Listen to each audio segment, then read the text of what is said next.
Yes, people. We are back live. We are back live on the Sarcasm City TV YouTube for another Manchester United Liverpool show, people. Brought to you by myself, Flawless Mr. Take Note. So please keep all your comments, all your questions, Manchester United related, please. Let me repeat that. All your comments and questions, Manchester United and Liverpool related. Obviously, it's just been the Champions League semi-final first leg between Real Madrid and Manchester City. So any questions on that, we will touch on as well. Normally, obviously, I'm joined by Saint on this show. He's the Liverpool Analysis at Anfield podcast representative. But like I've spoken about on Sarcasm City TV before, our strength in depth is ridiculous. Stronger than Real Madrid. I'm saying stronger than Manchester City, stronger than any prime team's bench. Like, it's ridiculous the quality of hosts we have here at Sarcasm City TV and the starting lineups off the bench. They're all cold apart from Ryan. So I got to welcome, you know what I'm saying? Man like Rams to the building, very knowledgeable, very level-headed as well for his age. What are you telling me, Rams? You good?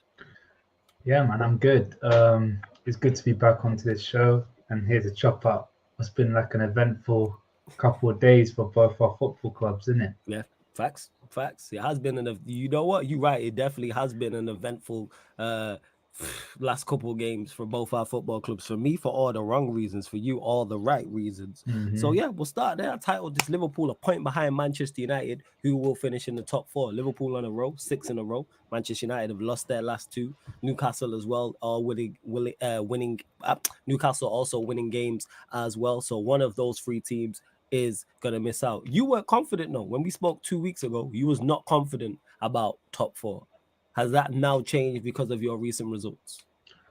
Straight answer, no, it hasn't. I kind of expected you lot to drop points against West Ham, but like I said, you need to drop points in another 2 of your last 3 games or 4 games, and more than half of them are away from are at home actually. So yeah, true.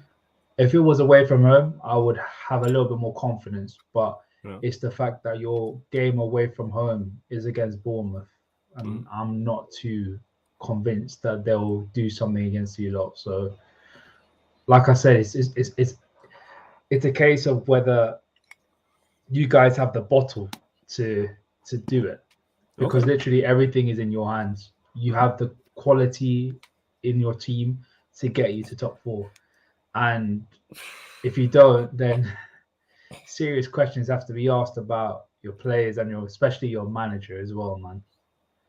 Okay, talk about that. Why do you think, because this is good from a different perspective, what questions do you have of the Manchester United manager? What is it about Eric Ten Hag if Manchester United don't finish in the top 4 that you will question? I'm gonna go throw for a curveball here. It's historical. This is not the first time he's had a very big lead and thrown it away against a team that wasn't fancied at all. Yeah. I cast your minds back to 2019 in Amsterdam against Tottenham, and Ajax was the team. They were winning 2-0. I think it was 3-0. 2-0 at the time, 3-0 in aggregate. And it took about 30 minutes for Tottenham Hotspur, to score 3 goals at your own home ground. That's a bit shameful. True. If I be honest. So the irony that Tottenham just did that to you lot, but carry on. You know what I'm saying? Oh yeah, but let's be honest. Like, Tottenham were dead and buried at that point. Ajax were dominating. They had the away goal at Tottenham Hotspur. They were winning the tie 3-0, and then all of a sudden they decided to give it away. And it's not only that, it's Lucas Moura without a fully fit Harry Kane.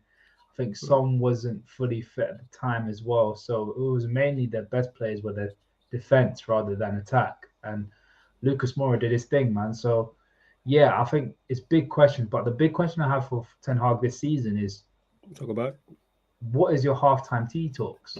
Like, what are you saying to these players? Because I feel as though whenever you're in a bad situation at halftime, it just gets worse. Like, it's like the floodgates open and then the flood comes and no one's stopping the flood. And that's what is happening with your team, you know? And it's as if there's no stopping it. There's no. It's like as if you kind of give up, and normally you get your manager to remotivate your players. Like you talk about Fergie, the hairdryer treatment at half time or even at full time. Klopp is notorious for those half-time tea talks. Obviously, Rafa Benitez, Pep Guardiola. Right. That's where I have my reservation about Ten Hag. What do you say to these guys at half-time? Why did they come out less motivated to bring it back? Because if I'm not mistaken, the last time you came back from a defeat was in 2019 from half-time. I think they said it during the West Ham game. I can't remember what. I think it was like the first time you're 1-0 down at halftime. The only time you came back. So we haven't done it in 4 years, is what you're saying? I think so. Something mad like that. It's been a long time. It's been a long time. Whether it be 4 years, whether it be 2 or 3, it's still mad. Long time. Yeah.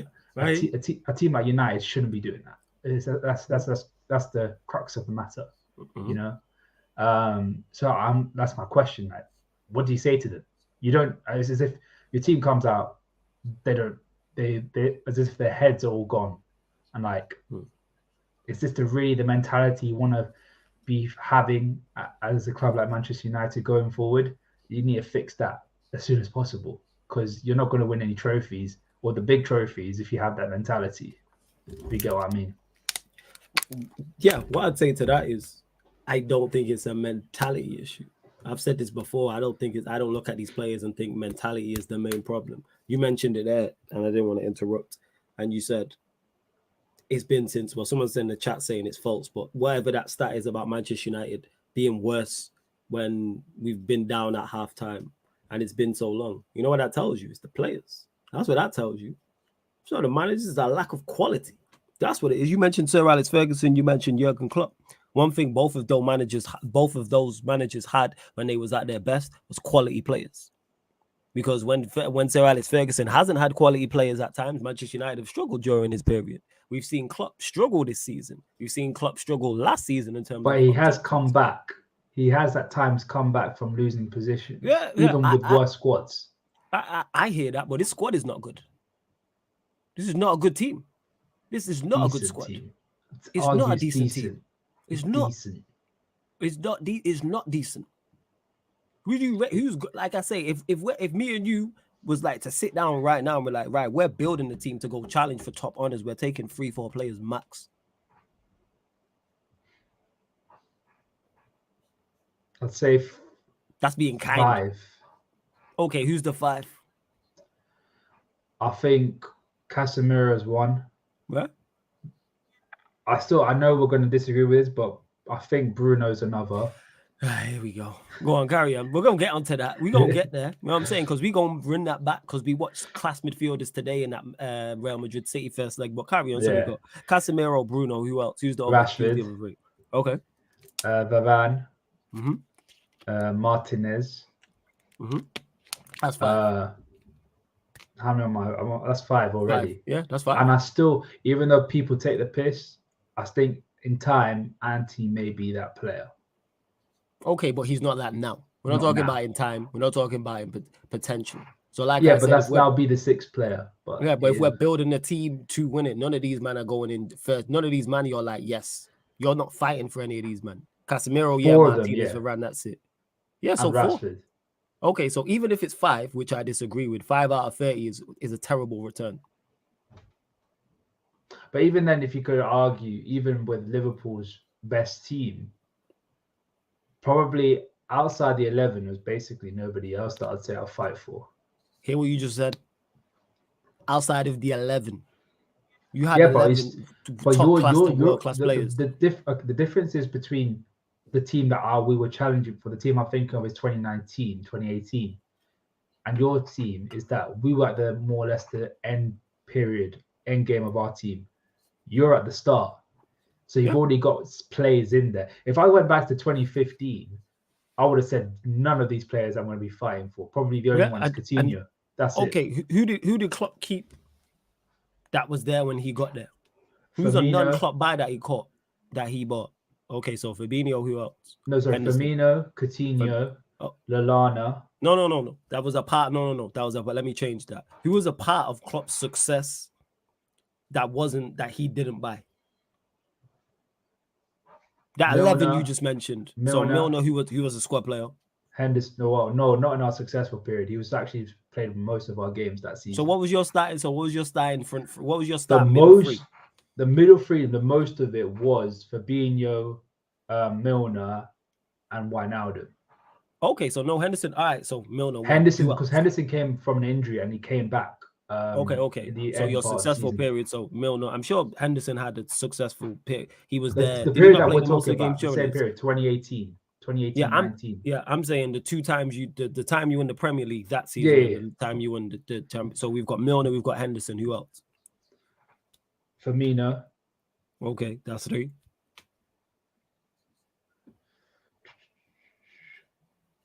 Gomez. Squad player. Well, he had his injury, then became a squad player. He had his injury. He was a first. He was a first team player. He was a first teamer initially, but as a part of the success, no.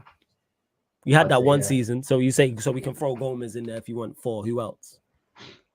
Lallana, but not Lallana. Squad player. But you talk about all these players. Most of them were squad players. That's the point that I'm making. Is he went and bought pretty much. The point I'm making is he pretty much went and bought a whole new 11. But then because the players you had were not good enough. Same way now at Manchester United, our 11 overall is not good enough. All the players that I mentioned, barring 2 of them, you lot bought. What do you mean? Martinez, Varane. Oh yeah, that's the point that I'm making. The new sign. Yeah, I was just about to make that same point. That it's still a decent team. Yeah, it's still because early. You got the players. Some of the players. To me, 5 out of 30 is not a decent team. I don't rate these men. And okay, then if you go back to 2016-17, then at the start of Jurgen Klopp's first season, I still have the same energy. First, you know what I'm saying? But my point is there, like Jez said it there, big up to Jez, your core was bought. Your better players were bought. Alisson, who was key what do you do, was bought. Trent came through the youth system. Robertson was bought. Van Dijk was bought. Fabinho was bought. Salah, Mane, Firmino. Well, Firmino wasn't there before that. Salah and Mane, that's 7. 7 out of your 11 was bought. This is the point that I'm making. We need much more than 5. Because our squad is horrendous. But I still think with those 5 players, because arguably some of those 5 players are world-class players, world-class talent. World-class talent and world-class players is 2 different things, though. World-class talent, I'd say. Yeah, but that's all 2 different things. I give you Casemiro, world-class, 110%. People would argue Varane. I don't agree. Varane, no, Varane is, but Varane was. I'm not counting him because Varane was there before him. But yeah, and Varane's performed. I bet the reason why Manchester United are in the position that we're in is because our better players have performed. Varane, like you mentioned, Casemiro, like you mentioned, Martinez, like you mentioned, Rashford for the most part, like you mentioned. Would you class Rashford as a world-class talent, not player? I still think he's a world-class talent, in my opinion. I say top. I say he's just a level below. I think he's a top-class talent. See, the thing is, when I say world-class, I think he's touching he's on the cresps. Yes, he was saying it there with talent. I'm saying, yeah, to me, he's just a level below. I would put him in top class just as a talent, I would say. And at times this season, he's performed to a top-class level. 110%. His goals, considering how bad our attack's been, he's carried our attack. He's the only attacker who this season I give any major credit to the success Manchester United have had so far. And it's no coincidence that since he's looked bad with Manchester United, since he's looked bad, our attacks fell off a cliff. That's how key and vital he is to it. Not Anthony, who's been bright at times, not Martial, not Weghorst, not Bruno, who people hype up, because people want to hype up Bruno and praise. Where's Bruno then? Why has our attack fell off a cliff if he's this top-class player? I was on, shout out to Saeed, I was on his channel like I am every Sunday. And me and Musa was discussing this. And Musa was telling me how he's top-class, he's world-class. And then 5 minutes later, we're talking about Wolves, and he's like, who's going to score? Who's going to assist? I'm like, oh, Bruno's a top-class player, according to you. But he's still a player where he can still function within a team. So say you have better world-class players around him, he can still function within that first team. Yeah, 100%. Without doubt. The same way we watch Lovren function in your team. because he had world-class and top-class players around him. Is Lovren a top talent? But I wouldn't say Fernandes on the same as a midfielder No. is the same level as Lovren. No, obviously Bruno is a better midfielder than Lovren is the defender. I'm just making a point. Lovren operated in your side and was very successful because he was surrounded by top-class and world-class talent. Like he had Van Dijk next to him. Did you not win was it the league you won that season or we won. Champs? He was more or less there. He wasn't playing every single game, but he was there. He played the vast majority then, so it was him because he's surrounded by. So wouldn't say the vast majority though. Was it not the vast majority? I stand corrected. I'm actually. Why am I acting like I ain't got Google it? Let me actually check. It was Gomez in 18-19. Then he got injured against Burnley, like a knee injury. Then it was Matip until the rest of the season. Then he got injured. Then Gomez came back in. And Lovren had his fair share of appearances here and there. Let me check. I'm actually going to check the numbers right now and let's see. Let me check. Let me have a look. Right. Lovren. So what season did you say? 2018-19 was when we won the CL, isn't it? All right. What about the Premier League the season before? 2017, 2018. 2017, he was playing majority of it. Okay, so that's my point. I'm looking here. He played 29 matches. Nobody would say Lovren is top class, world class, but he was a part of a Liverpool team that won the Premier League by storm. The point that I'm making is yes, if you surround an good player, above average, average, below average, poor player with top class. Are you talking about when we won the league or we didn't win the league? Nah, both. When did you last win? When did you win the league? Was it not 2017-18? 2017-18 when we got to the final. Okay. So 2018-19 is when we won this Champions League, and then 19-20 we won the league. Oh, you wouldn't. All right, I stand corrected then. Fair. So 18-19 he only played. Oh, he didn't then. 13 games. Yeah. And then the season after he played 10, I stand corrected then.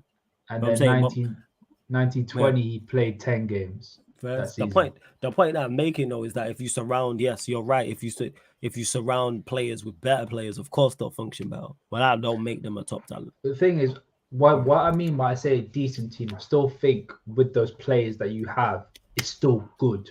It's still at a good level where you can do everything. Given the circumstances with all of our teams, you have to add context to that. Absolutely.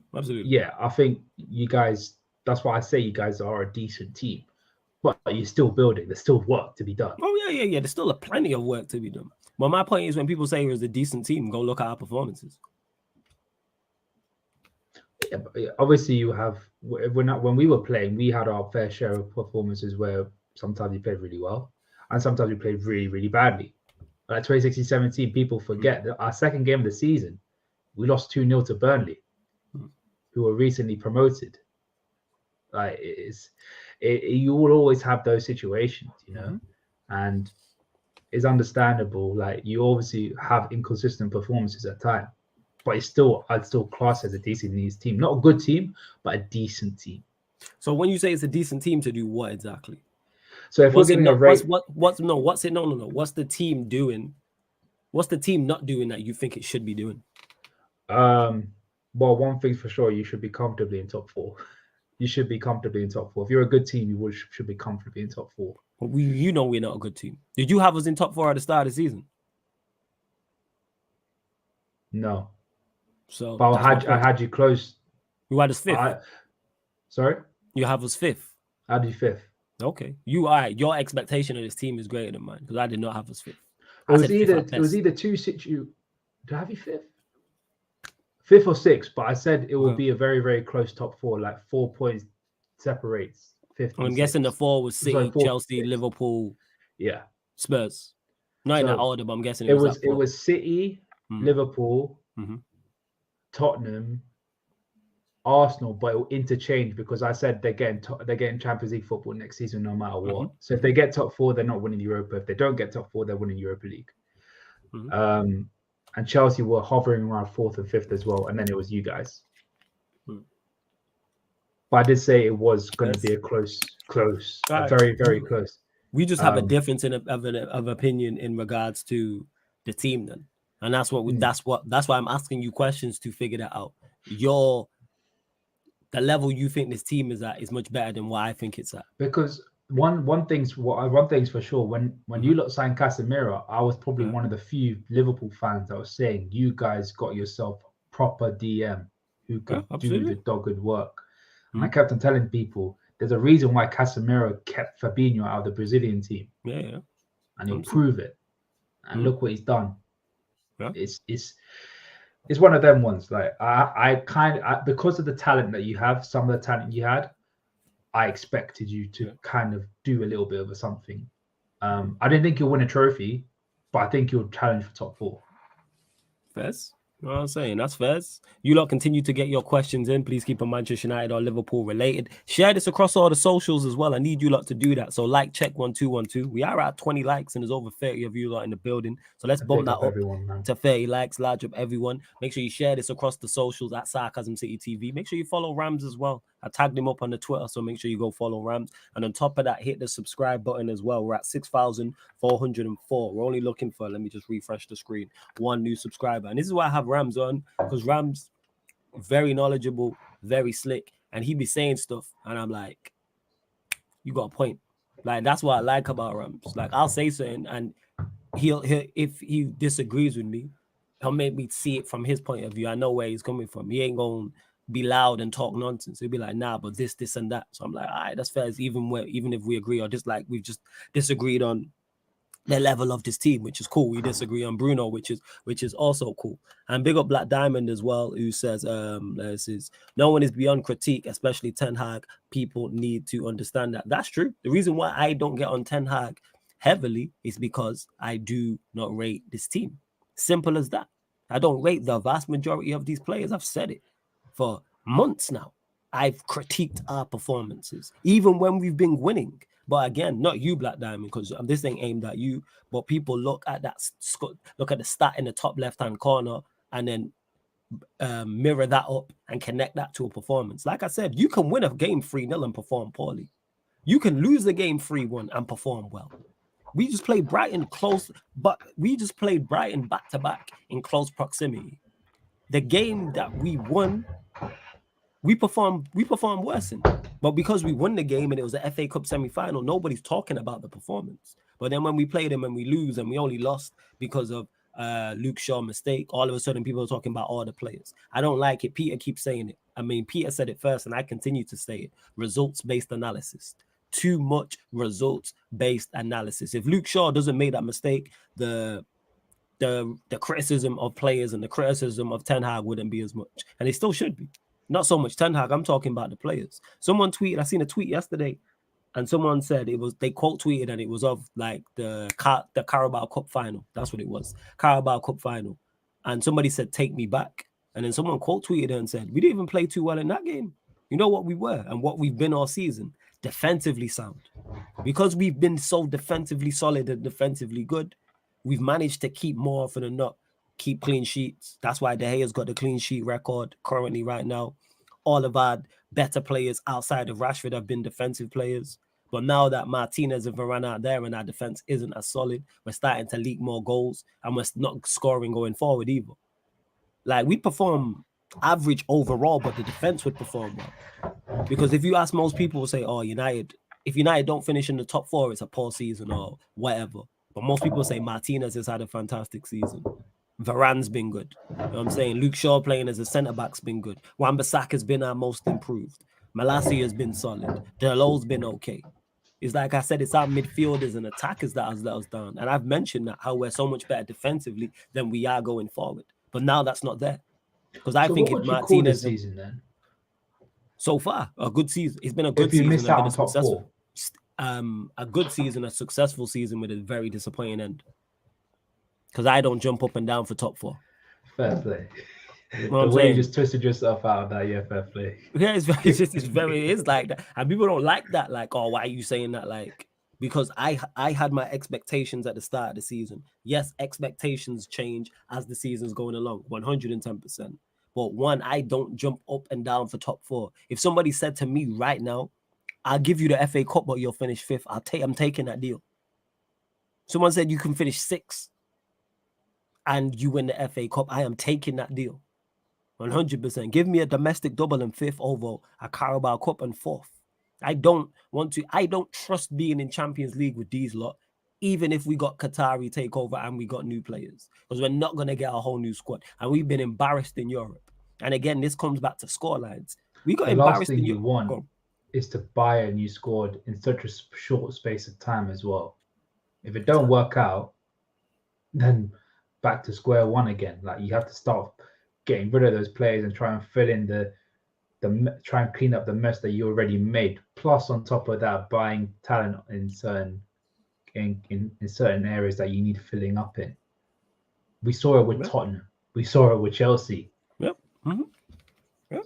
So this is the summer where you even if you have Arabonas or you have Ratcliffe or whatever, you've got to be smart with your business.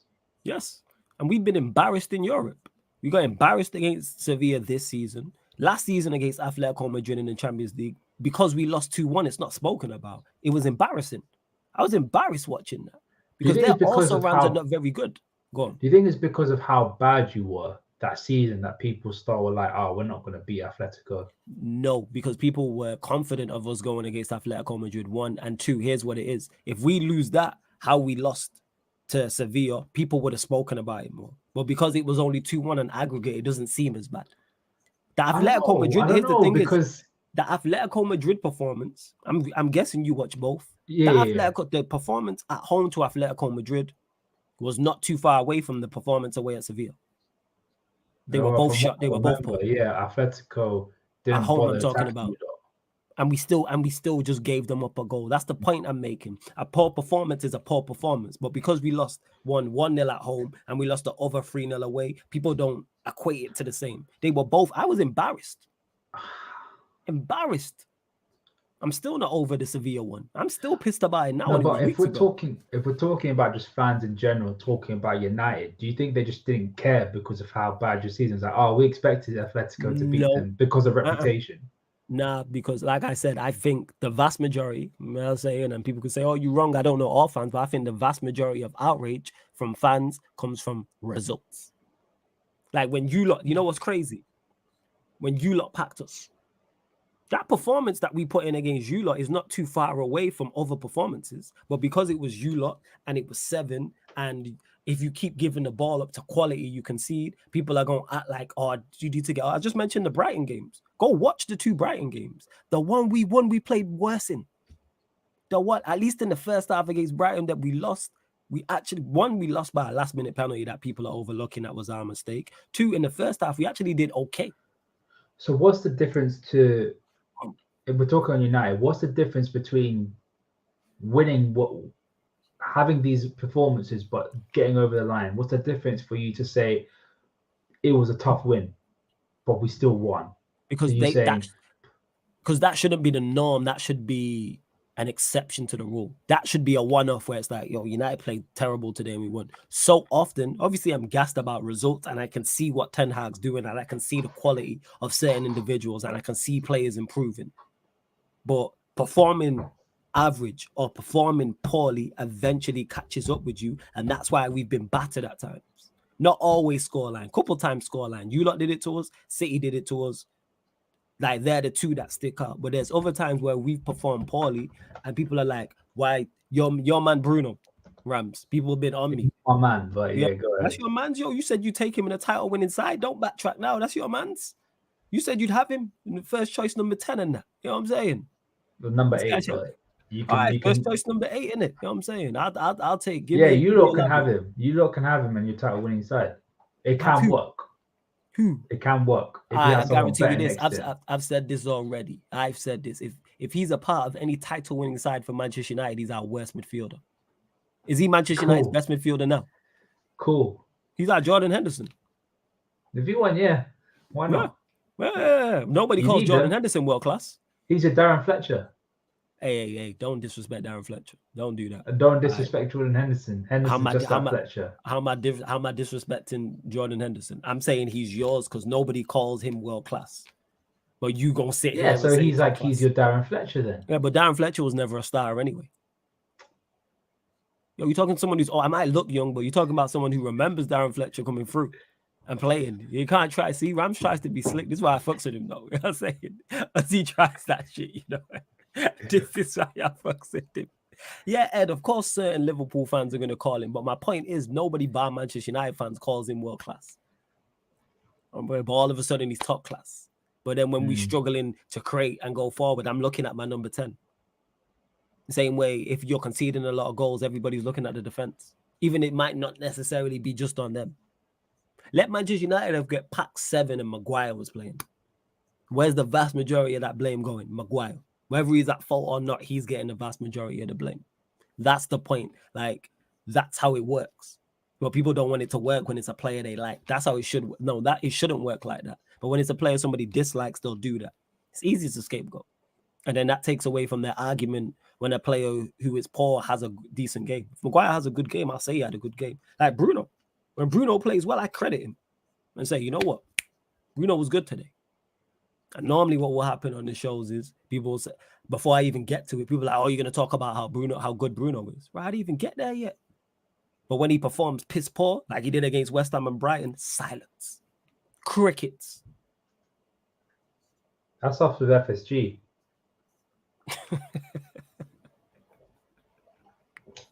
I'm not laughing, bro.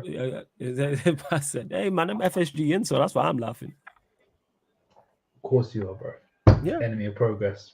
Yeah, of course. I'm an enemy of Liverpool. Oh, absolutely. You know what I'm saying? I want you lot in League 2. You damn right. You know what I'm saying? 100%. Enemy of progress. I'm saying, put you in Conference North. You know what I'm saying? Conference South, just so your fans have to travel further. Yeah. If you acting like you want to do the same to my club, what are we doing here? Nah, go to League 2. That's max. Oh, is it max? I still want you in the FA Cup, innit? I still want you in the FA Cup. How nice, innit? How nice to be up on us. Yeah. How nice, innit? How noble. See, he a prick too, people. Don't let Rambi and cool, calm, and collected fool you, you know. This guy. Absolutely. Like, let's see what else. He can stay in the Premier League, but he can like hover around 16th and 17th, innit? Fuck all that. That's too good for you lot. I need you like League 2. I'm saying, celebrate that shit. To Black Diamond, who says Ten Hag giving Shaw a 4-year contract extension, offering De Gea a new contract, saying people crazy to questions Bruno captaincy and ability. Very sus. He needs to fix up. We should be beating West Ham. What I say to this is I'm mixed on this. I can't believe I'm about to say what I'm about to say. Luke Shaw, I have no issue with him getting a new deal because I like him as a centre back. I really do. No, left back. I'm fully against. Left back, I'm fully against. He's not it. But as a centre back, minus that Brighton game, and he actually performed well, I have no issues with. Offering De Gea a new contract, I'm with you on that, Black Diamond. De Gea should not be getting a new contract. He should be moved on. And if he does, I'll be looking at Ten Hag. What about if he's a second choice goalkeeper? You know what? You got me, yeah. If he's second choice, cool. Okay. If he's second choice, cool. But I don't want him first choice.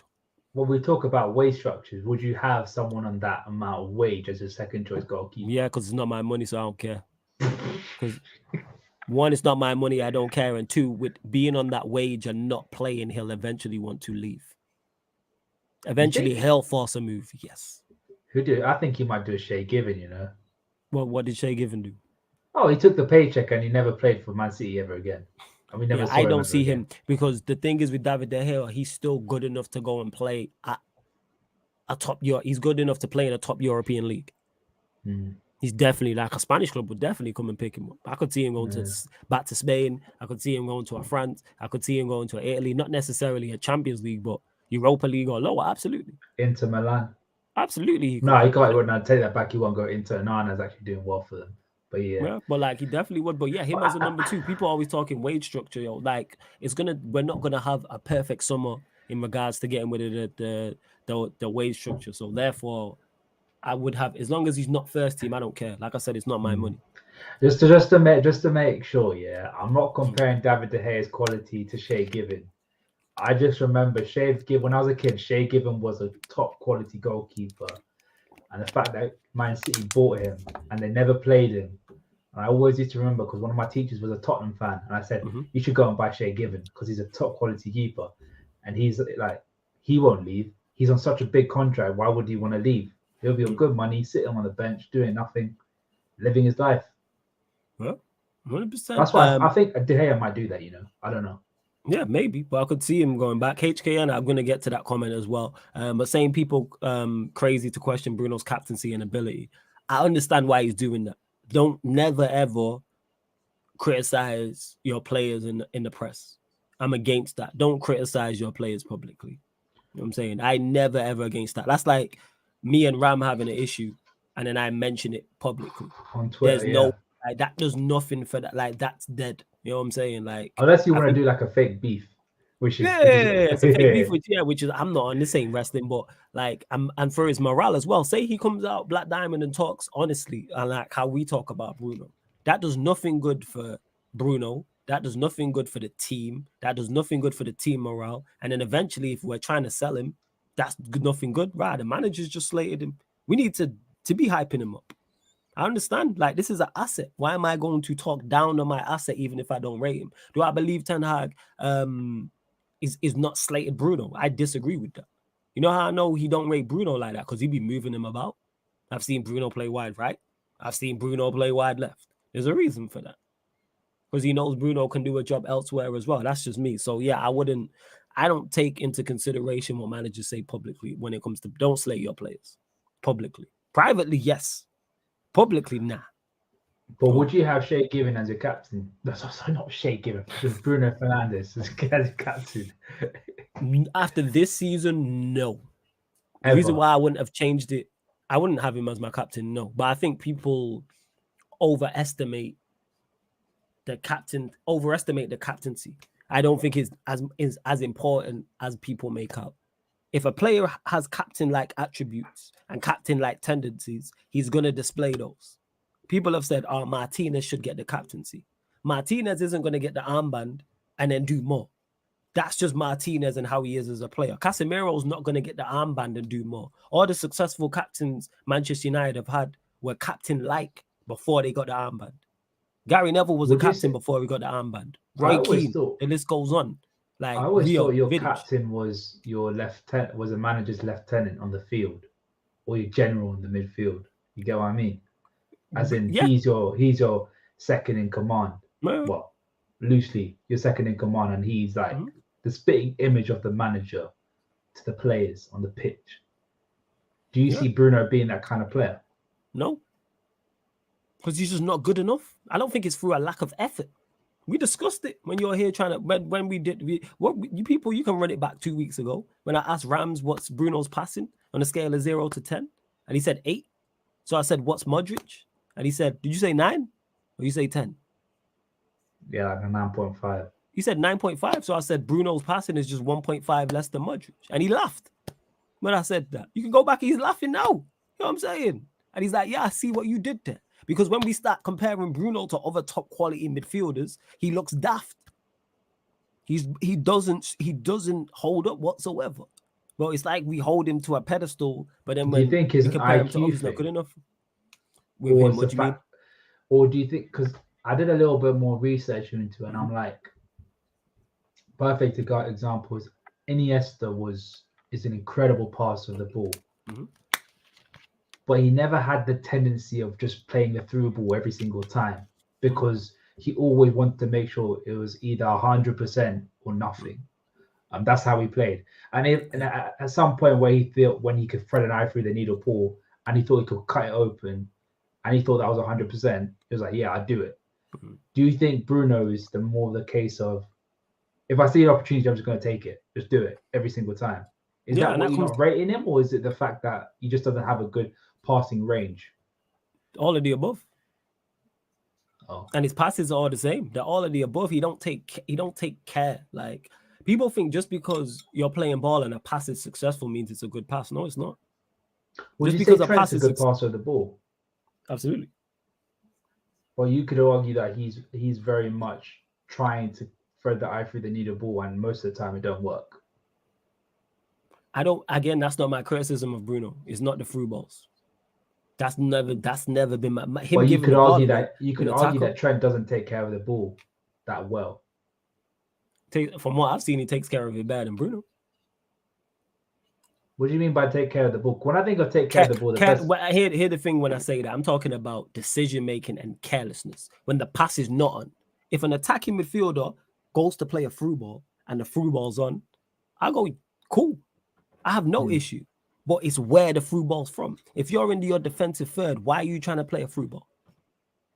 That's why I say I disagree. I think Trent has that knack of just wanting to find that Hollywood ball all the time.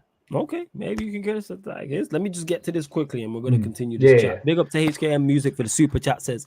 And obviously, if you lot super chat, I'll get straight to it. Don't forget, a link for the membership is in the pinned comment. Fans already turning on Ten Hag. This fan base don't deserve nothing nice. Wouldn't surprise me if they bring back Ollie next season for vibes. Yeah, I have seen some of the fan base talking about Ten Hag, like trying to turn, which I think is nonsense because no manager is going to do everything you like. I'm old enough. I've seen Sir Alex Ferguson pretty much, not his entire reign, but the vast majority. 2 decades of that shit. You know what I'm saying? Did I agree with every decision he made? No. But did I ever turn Sir Alex Ferguson out? No. It's like more often than not, he's going to get it right. So to think a manager's going to land, and I say that Sir Alex Ferguson did things I was totally against. Sign players, I was like, what? Why are we signing such and such? The players we got rid of. Bear in mind, I've seen all my favorites leave. I couldn't believe it when we were getting rid of all my players, but some of my favorite players. But eventually, it always pretty much worked out, and we had trophies. But wouldn't surprise me if they bring back Ollie next season for vibes. Like I said, I can't wait for Ollie to get a next job, just so I can tell all the Ollie fans go support him. That's all I want. HKM really start off serving with this Shea Given stuff, bro. I'm just saying. And Prime, I'll get to that because that's a good question. Bruno passes. Hey, HKM big up for the super chat as well. Says Bruno passes are always overhit. Why is it only Rashford that can run onto them? Trent crosses more from the wing with more care, which allows different players to get onto them. A lot of his passes are overhit, but I have no issue with that. Like I said, if my attacking midfielder is trying to play through balls in the final third, cool. My biggest issue with Bruno is 2 things. One, him losing the ball in the defensive third and the middle third. They're the 2.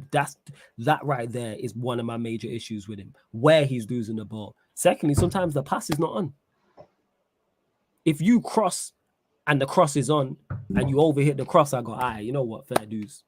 If you shoot when you should, but he's passing when he should shoot when he should pass, cross when he should shoot. And like I said, taking care of the ball as well. It's the same pass. He plays the same pass. So to Prime, who says just because a pass is successful doesn't mean it's a good pass. Flawless, could you elaborate on that, please? So how I explain this, Prime, is what's the best thing? So I'm trying to think of the best way to describe it. So for instance, the pass today that De Bruyne, who played the pass back to De Bruyne, was it Gundogan for today's goal?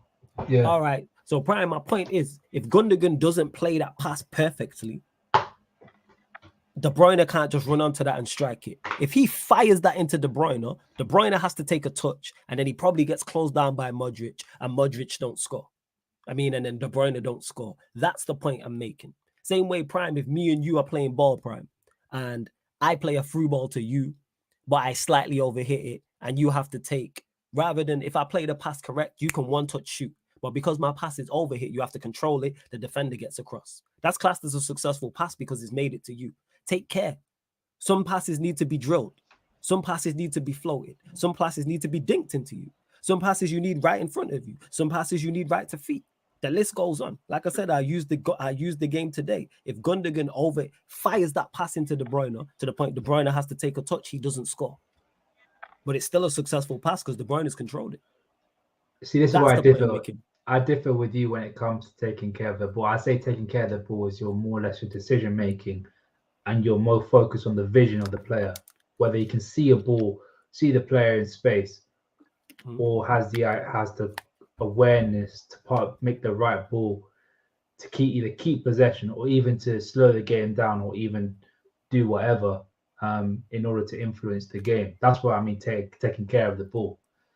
Yeah, but I said that too because that's what I said. I agree with that because I said that about Bruno. My biggest issue with him, one of my biggest issues, is where he loses the football. Why are you losing the ball in the defensive third? Why are you losing the ball in the middle third? Lose the ball in the final third so the opposition have to go the entire way up next to the pitch. For all the criticism Bruno receives about him in the attacking third, that's not my major issue with him. Because I just know that's a lack of quality on his part. So yeah, I'll be pissed during games, but I know overall you are not good enough with the ball at your feet. You're not good enough with them, so it's not that. Like for instance, the back end of last season, it was a throw-in. It's just like 25 yards out from goal on the left-hand side. Someone throws it to him, he just smashes it up in the air, it goes backwards, and we give away a penalty. And he did that twice last season.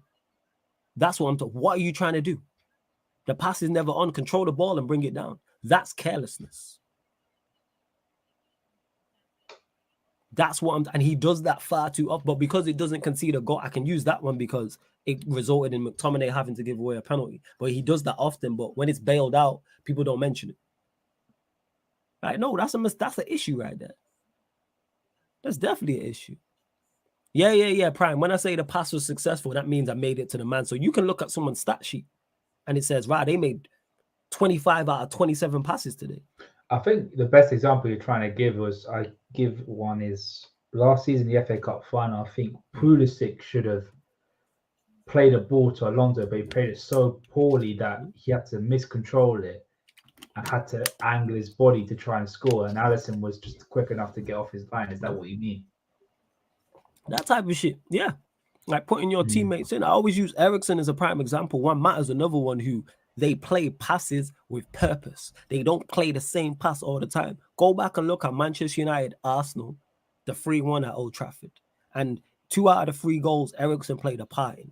One, he wrapped a pass into Bruno, and then Bruno span, played a through ball, and Rashford scored. Another one, he dinked a ball into Bruno. And then I think Bruno played it to someone and we ended up scoring. Them 2 passes are not the same and they're very purposeful. But if he doesn't play those passes like that, we don't score those goals. The one he fires into Bruno, where it cuts out their midfield and Bruno turns, if he dinks that, Bruno then has to bring it down and the defense gets set. The one that he dinks, if he fires that in, it gets cut out. This is the point that I'm making. Passing with it. Juan Mata was one of the best I've ever seen at it. In terms of his passing was purposeful. It was with care. Not every pass is the same. You're not just delivering it. This ain't Amazon delivery where it might put the package through the parcel through the letterbox, or it might be in your garden. It might be in your wheelie bin. It might end up on the top of your roof. It just gets there. That's how deliverers do. You know what I'm saying? And now that's how not Amazon Prime or FedEx might give me a spot. I don't even want to say no names because they might want to sponsor me. But you might understand my point. There's certain companies that just make sure you get your package however. Like I said, whether it's in your letterbox, whether it's sticking out of your letterbox, whether it's in your bin, whether it's just on your front porch for anyone to take, it's on your roof. There's no care with it. It's not like a DPD where they send you a message or they ring you to say that your That's my point. Okay, I get you. Big up DPD. Always yeah, like solid. It's not like if it was care, they're ringing you, they're sending you a message. Oh, we'll leave it with a neighbor. You know what I'm saying? Yeah. Like that's what matters. You gonna get the ball with care. Bruno, you just gonna get the ball. Fired in at you. 9 times out of 10. Whether you know what I'm saying, whether it's good for you or not, you gonna get the ball and you gonna deal with it. Bear in mind, I play ball, people. I'll shout at man for that shit. 100%.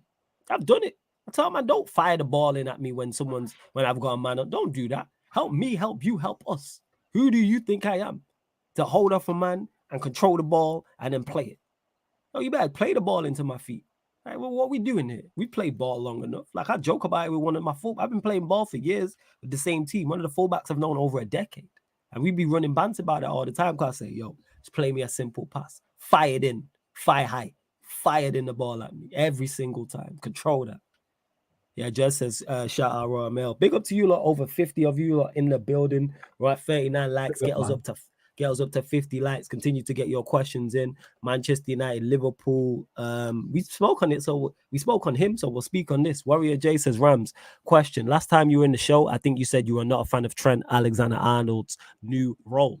Did the Tottenham game show you why you didn't like it? It's a good question.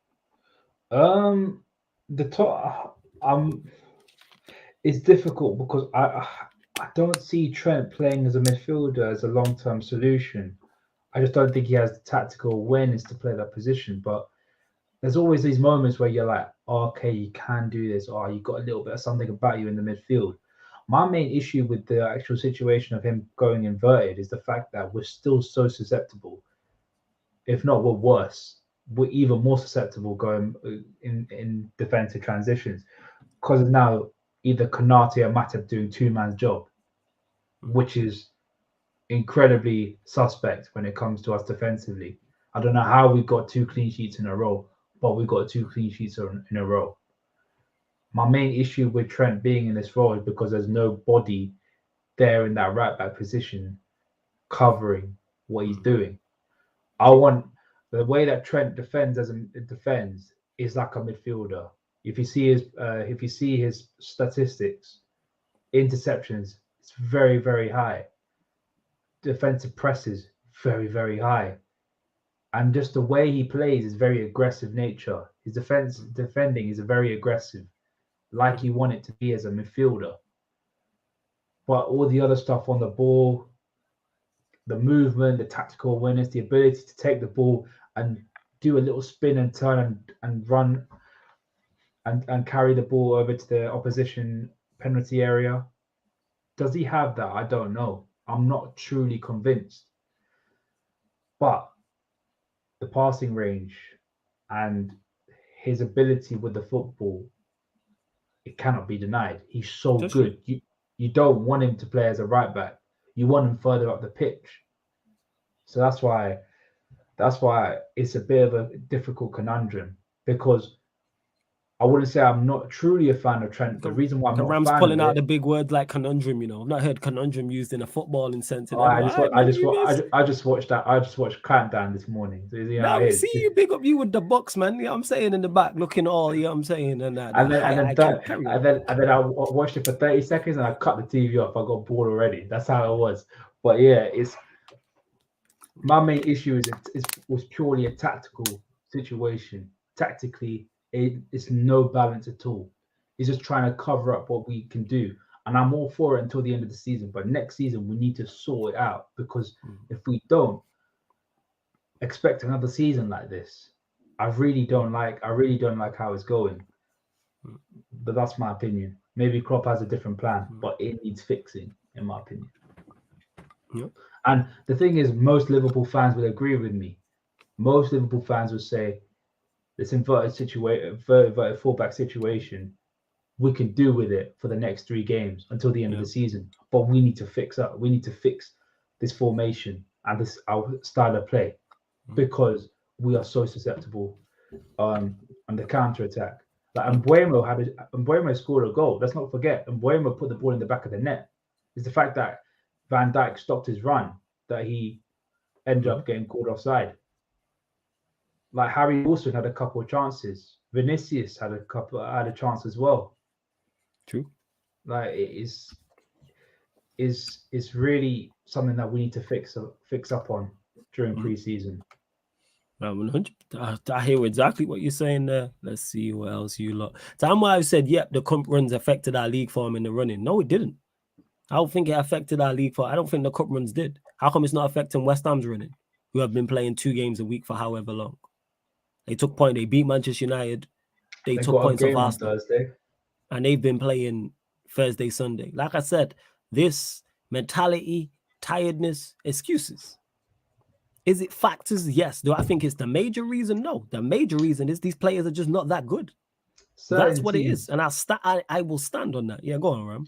Certain teams will thrive upon playing 2 to 3 times a week. The reason why we challenged for a quad is, the reason why we had such good form going into the end of the season is because we were challenging for a quad. And the fact that we won the League Cup is literally all or nothing with the quad. You can't lose any games. If you lose any games, then you're not winning a quad. That's why I think last season is probably the best chance of anyone to win the quad. I don't see anyone else doing that ever again.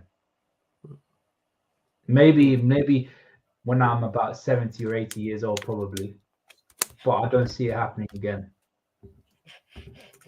It's annoying because we could have done that. Yeah, men could have, but didn't. And rightfully, I'm glad you didn't. Of course I'm saying. Of course you're glad. Man. Of course I'm glad, man. You know what I'm saying? Fuck you, lot. You know what I'm saying? Like, you're my guy, Ram. You know what I'm saying? You're my young G, without doubt. But your club? Nah. You know what I'm saying? Nah. Less of that. You know what I'm saying? And to Jack, who's saying, of course, it affected West Ham. Look at the players they have. They shouldn't be in a relegation battle. No, they're in a relegation battle because their players have not performed for the majority of the season. What are we doing? Same way Leicester. Leicester shouldn't be. Leicester on paper shouldn't be where they're at. Leicester have had no European football. I'm not hearing Conference League. I'm not hearing, before you go, I'm not hearing playing AEK Lamaka is why West Ham are in a relegation battle. No. They've been performing poorly all season, and the vast majority of the season, they've not even played Conference League like that. Like I'm looking through their fixtures now. I'm looking through it now, playing Skiborg and these teams. No. What are we doing? Absolutely not. You could argue their bad run of form coincided the fact that they didn't play Europa Conference League. Yeah, it did. I'm looking the here fact now. that they played top quality teams in the Europa Conference League like Genk, and I think they might be playing Fiorentina tomorrow or the day after. No, it's tomorrow. No, it's Alkmaar. It's Alkmaar. Alkmaar, who's, if anyone watches that football, they're no mug team. They've been fighting for the league title at certain season for the last couple of seasons. So them playing decent teams have got them to the point where they got a good rhythm. So you could say the Conference League actually made their form even better, and that rhythm kept them on winning a couple of games and getting a good draw against Arsenal. The only blip was against us, where a set piece and a wonder goal from Gakpo made them lose. Well, and like, look at this. That's not true because West Ham was better last season, and people pick and choose. People pick and choose. We've watched people do win Europa Leagues and stuff like that. We've watched this happen. We watch West Ham, you know what I'm saying, be in the Europa League and perform to a high. Where did they finish? Thank you, Jess.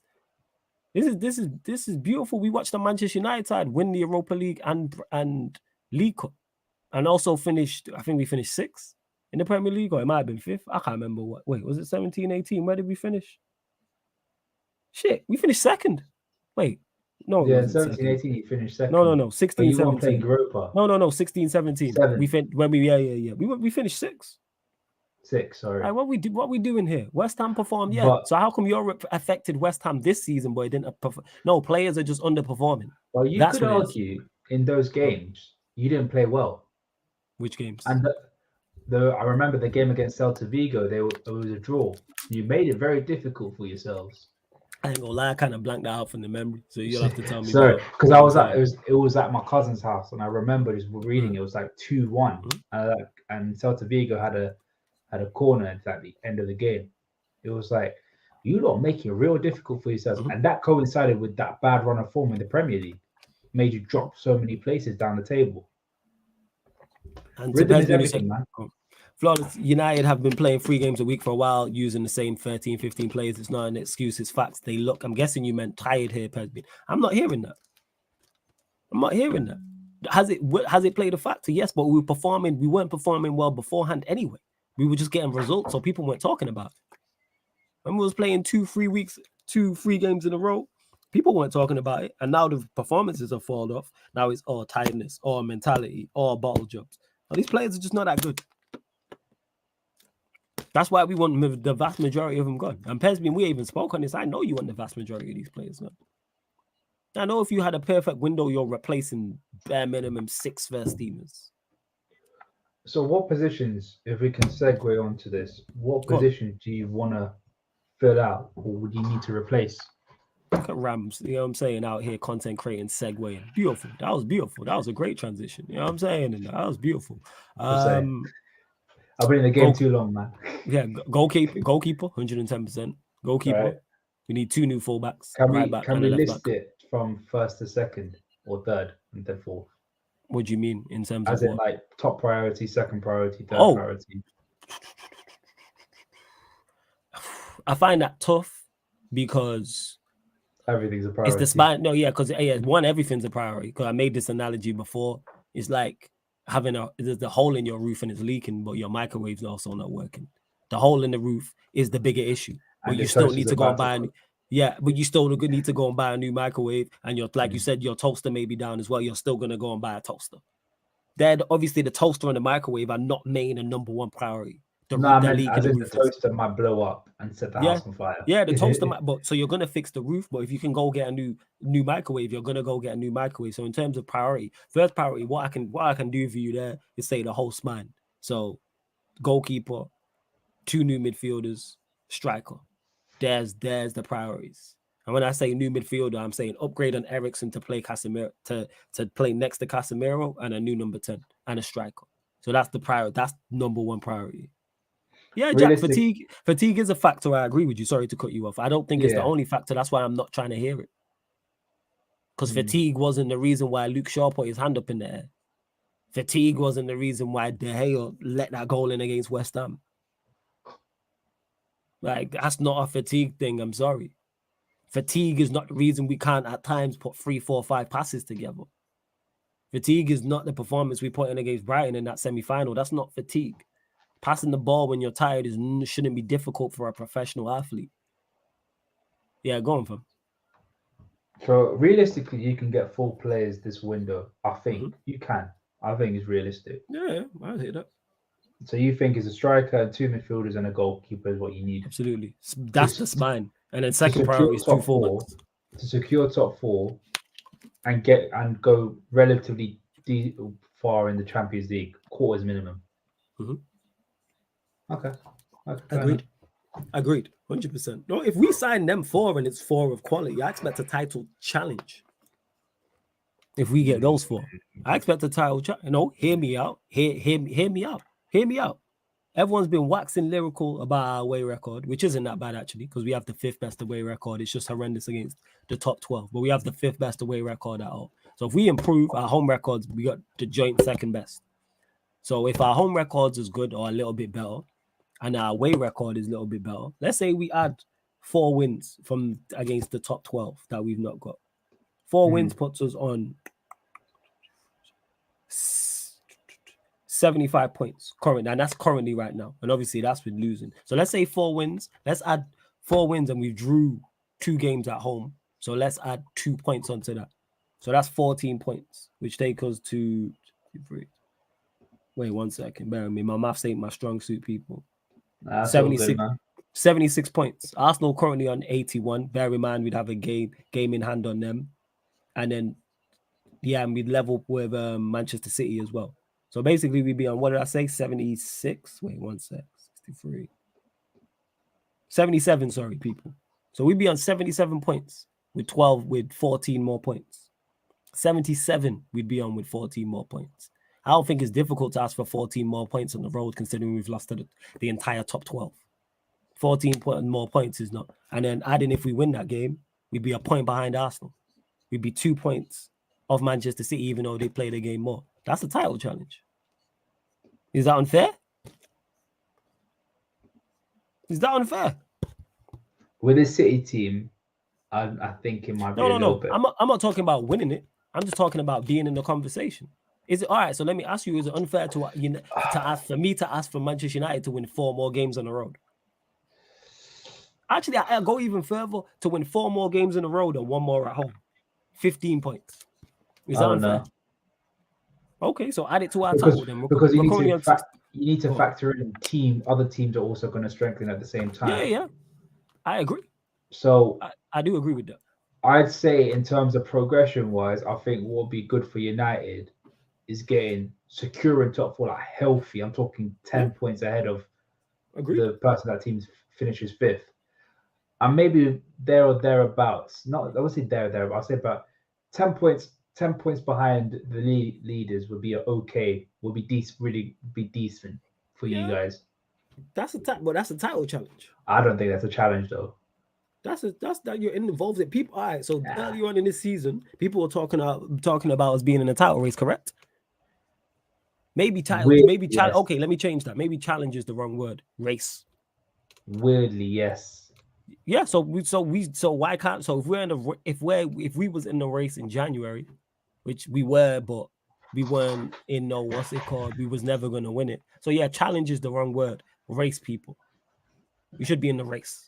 No, I think challenge is the right word, but I think for me, a challenge is 7 points behind. Anything above is really not really. Because think about it, 9 wins is 3 wins behind them. I think that's a bit too excessive. So take it out and put in 2 wins and a draw. I'm saying that's the max. This is with 4. Like I said, if we was on a normal away, if our away record was slightly better, I just did the numbers. I had 15 points. So I had 4 wins, 1 more on the road. That takes us to 78 points. We'd be free off Arsenal with a game in hand. Fun fact: did you know that our away record is the 2nd best in the league? I didn't know that. Sorry, our home record. Sorry. Wait, no, it's not. It's us, Arsenal, and City. That actually might have changed now because I'm obviously you lot looking playing at around. home. So City have got 49 points, Liverpool got 43, Arsenal got 42, and United got 39. Wait, what? Home record. Yeah, I'm looking at it right now, isn't it? Yeah. On form table, Premier League. Well, I'm about to pull it up right now. Hold up. Let me see. This Premier League. Oh shit, you are? Yeah. But you lot, see, context. You lot play 2 more games at home than us. That's the context. Yeah. That's the context. Yeah, because I looked at this recently. So if we win 1, that would take us to 42 points. And then we'd be a point behind you lot. Like even Arsenal, who are above us, have played a game more. Both City and Liverpool have played 2 more. My point is, title. I'm saying title charge, 100%. No, not title charge, title race. I don't expect us to win it, but if we sign 4 players of caliber down the spine of our team, yes. If we go and spend 250 million, yes, and sign a goalkeeper, 2 new midfielders, and a striker, absolutely. Without that, why can't we? We were just short of it this season. Up until January, February, we was there, and then we fell away because we're not good enough. So why can't we be in the conversation? No, win it. Yeah. I'm asking for these men to win a few more games. I'm asking for 5 more wins. That's it. I'm asking for more to beat teams 10th, 9th, 8th, and 7th on the road. It's not difficult. Not if you're quality. Well, it is difficult. That's the wrong word to say, but you have to do these type of things. Yeah. Huh? I think the most important thing is progress, isn't it? Like steady and good progress. Our progress was 2015-16, finished 8th, got to Europa final and League Cup final, lost both. And 16-17, we finished 4th. 17-18, we finished 4th. But we went to the Champions League final. 18-19, we finished 2nd and won the Champions League final. Then 19-20, we won the Premier League and the World Cup, and we got knocked out in the round of 16 because of Adrian. So that was kind of steady progression. Yeah. But yeah, that's the most important thing you guys need is progression. Absolutely, fam. Absolutely. We need progress. Hey, you lot continue to bump up the likes. Over 75 of you lot in the building. We're only at 41 likes. Get us up to 50 likes, people. Like, check 1212. Get us up to 50 likes. Hit the subscribe button as well, man. I know we slack you lot on the likes, but slacking with the subscribers because I know there's some new subscribers. Continue to get some people who are watching, who haven't subscribed. So make sure you do that. Roll to 7K on the channel, people. So make sure you do that. Well, we're at 6,000. Wait, no, actually, I tell a lie. You lot have been subscribing. One person did because we're at 6,410. So we're looking for 5 new subscribers, people. Girls to 6,415 before the stream is out. We're asking for 5 new subscribers. Just 5 new subs. So make sure you hit that subscribe button as well. Question, Florida. So what's the difference between title charge, challenge, and race? Charge and challenge are put in the same. That's just me personally. Like you're on a charge, you're charging towards something. Challenge is the same. Races, you're just involved. That's the difference to me. So yeah, challenge and charge is the same thing. Like charging both. The thing is with a title race, I'd argue Liverpool were in a title race at the start of the season because of expectations.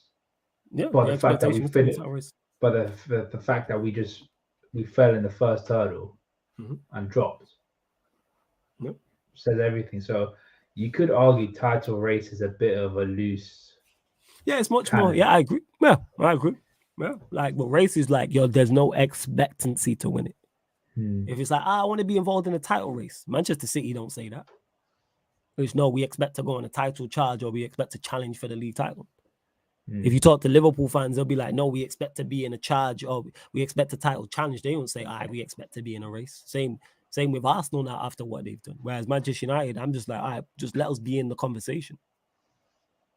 Let us get in the door. That's how I'm looking at it. Like, let's see what else you lot are saying as well. Let's see. So, Mickey, I'm wanted to get to this. He says quality of your own passes is very much dependent on how you receive the pass given to you. Basic training for every young academy player in world elite leagues. You can spot it by watching the rhythm. I hear what you're saying with this, of course. That definitely plays a factor. Without doubt.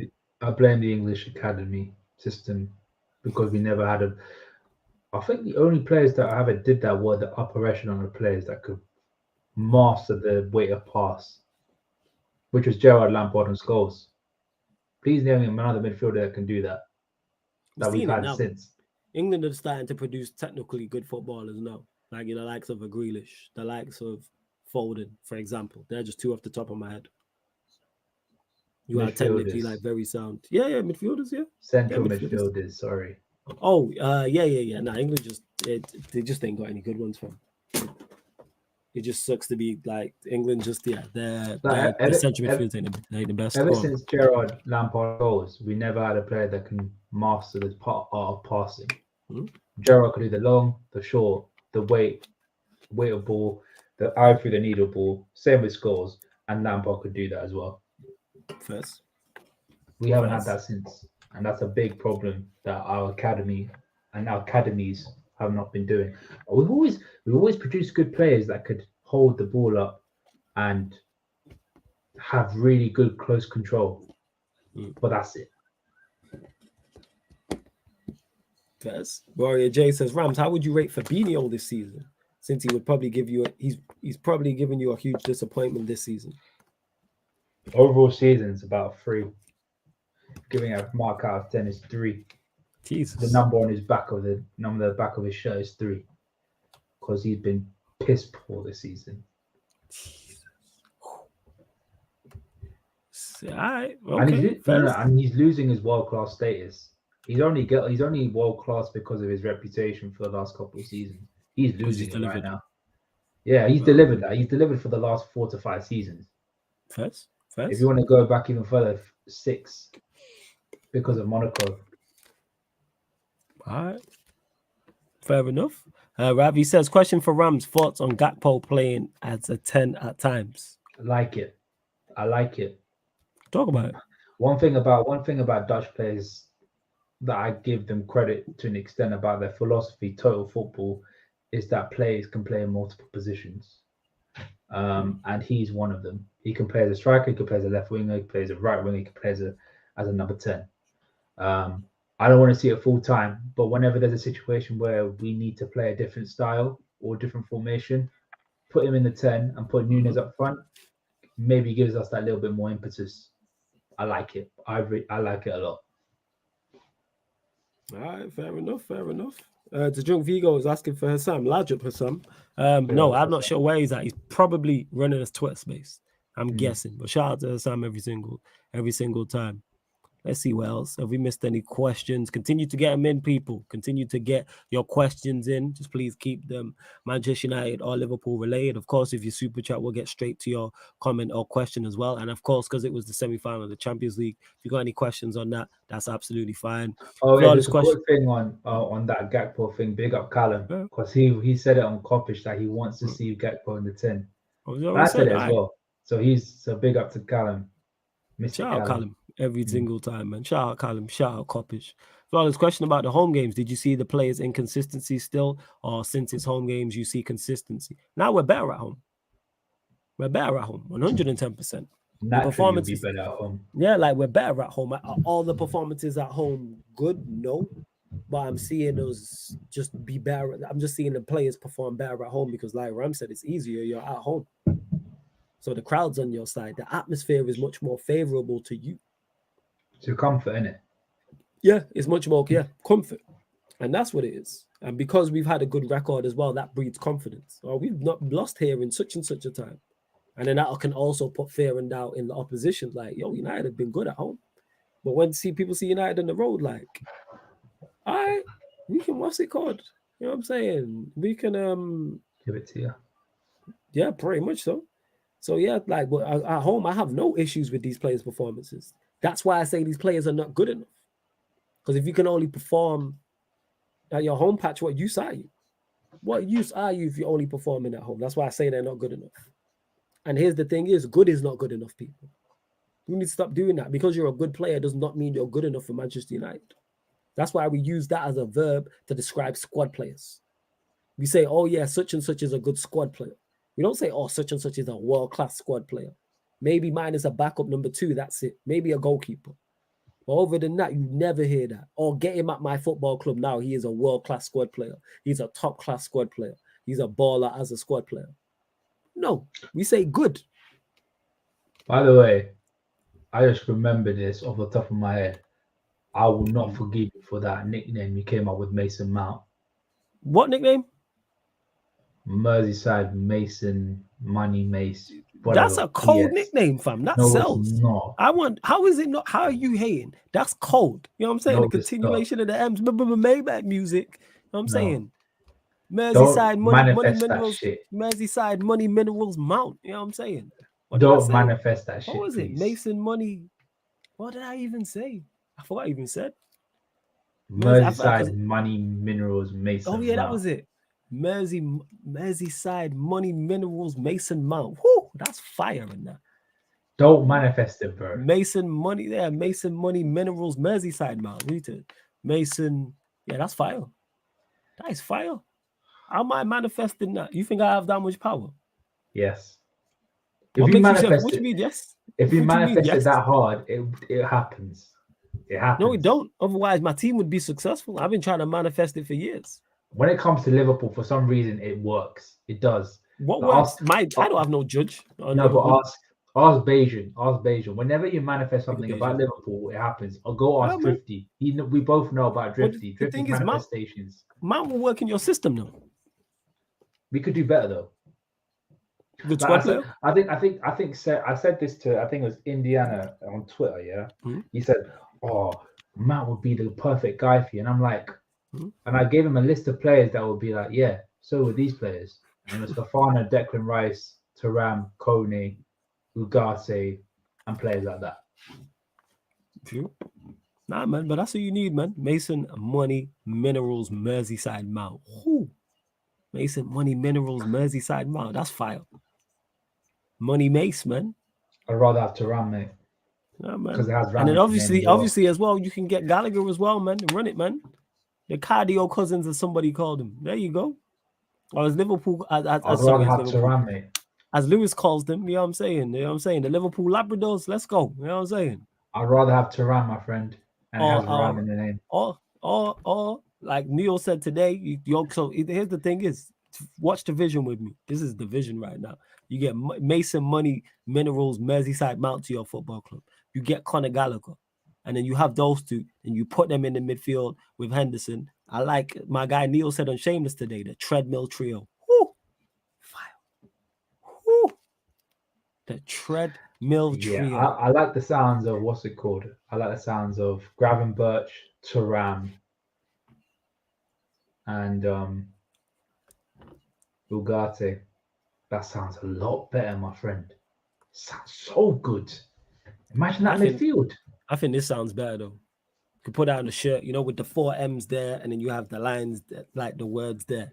So you have like how many 5 M's down the shirt, and then you have it across in the red and white of Liverpool with that fake bird that you lot have. You know what I'm saying? That could work.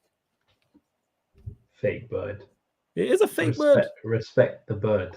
I googled it. It don't exist. That shit's like Articuno. Yeah, people say dragons don't exist, but that bird don't exist, man. It's Articuno. That's Pidgey. That's what it is.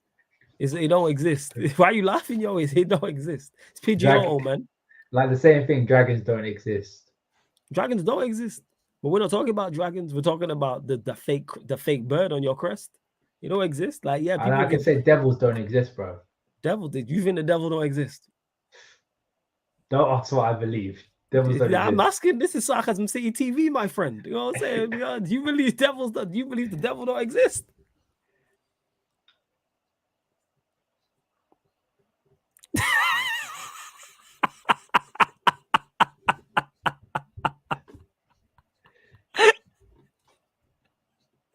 Trust me, the devil exists, man. I've met the devil in different forms, my friend. You know what I'm saying? Bro, I tell you my experiences, it is mad.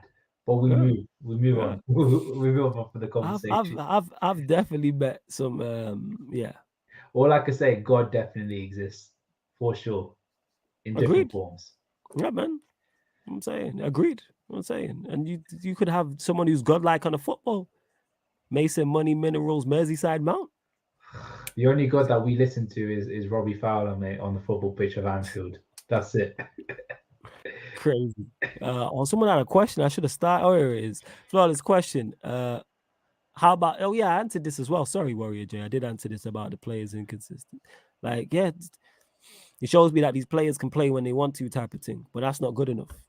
It's really not. Let's see what else you are saying. Oh yeah, if I missed any questions that you want to answer, feel free as well, man. Oh my god, people are having a big go at me. I forgot about Michael Carrick. Yes, I admit I forgot. It's just that those three stood out to me. That's it. Don't hate.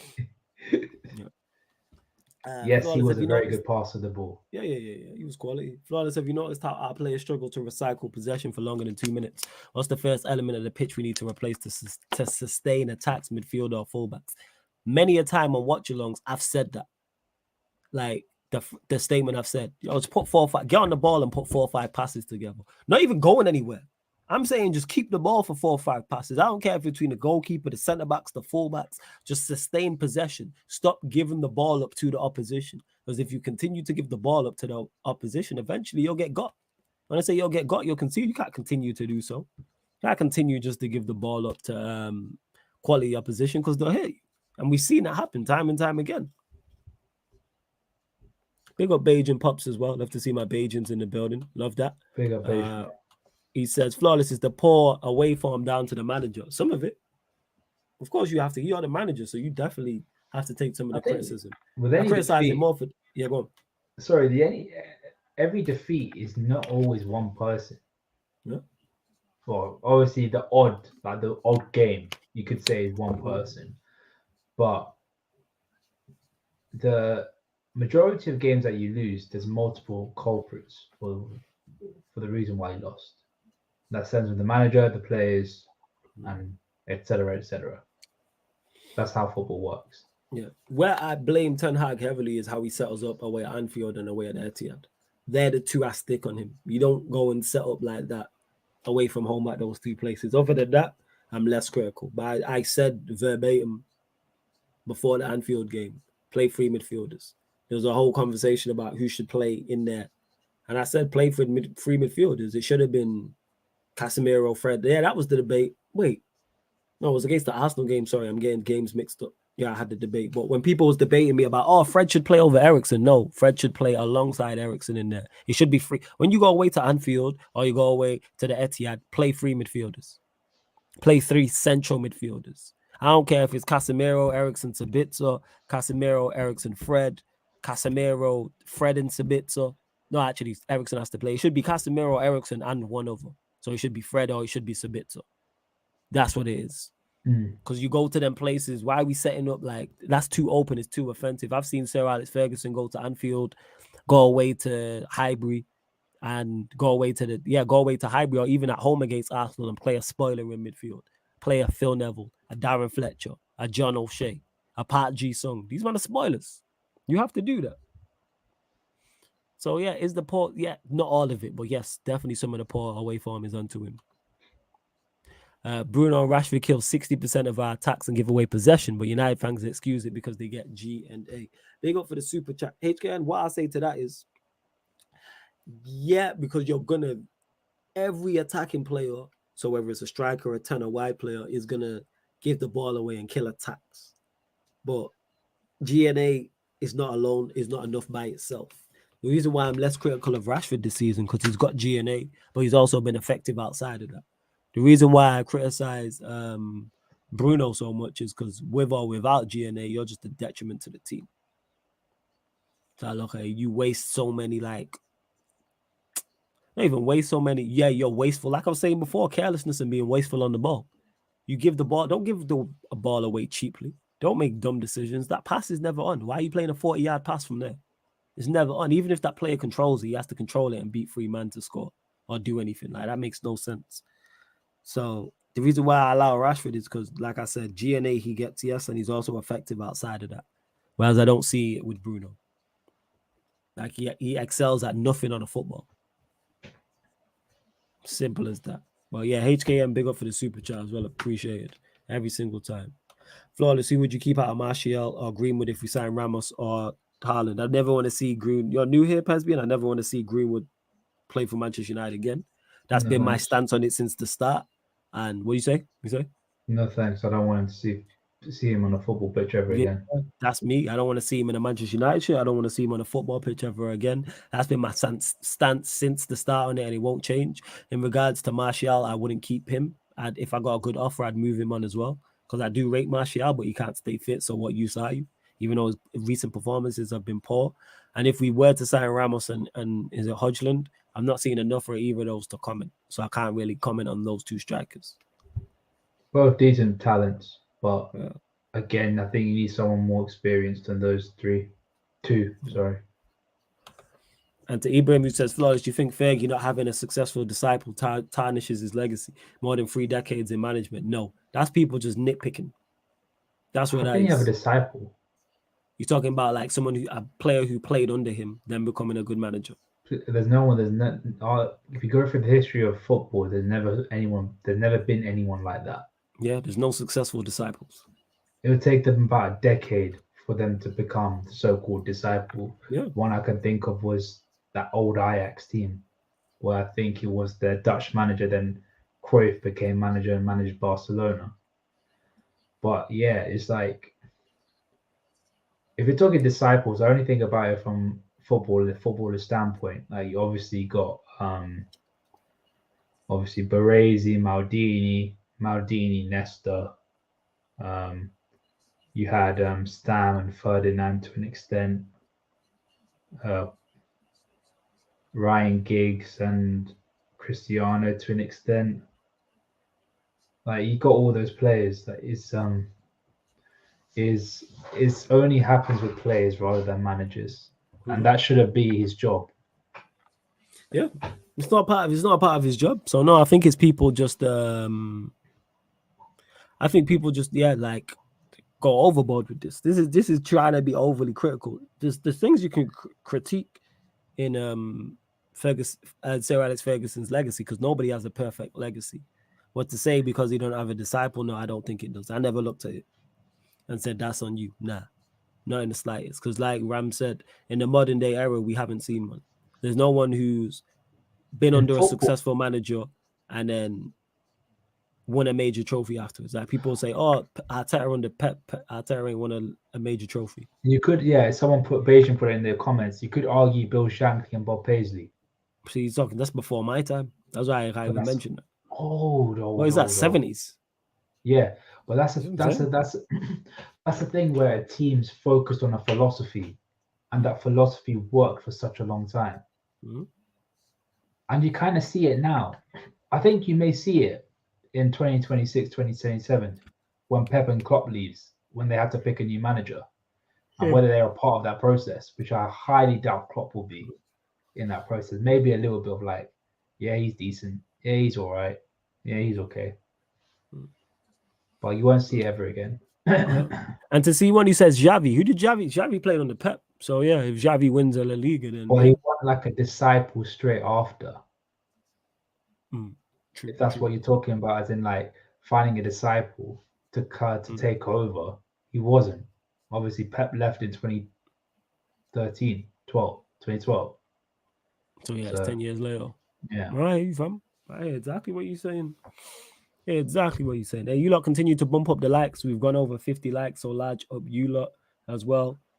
Just refreshing to see what subscribers we on. I know we've had at least one. I was asking for 5 more. It may be 4 more. It may be less. It may be back to 5. Someone may have been uncool and unsubbed.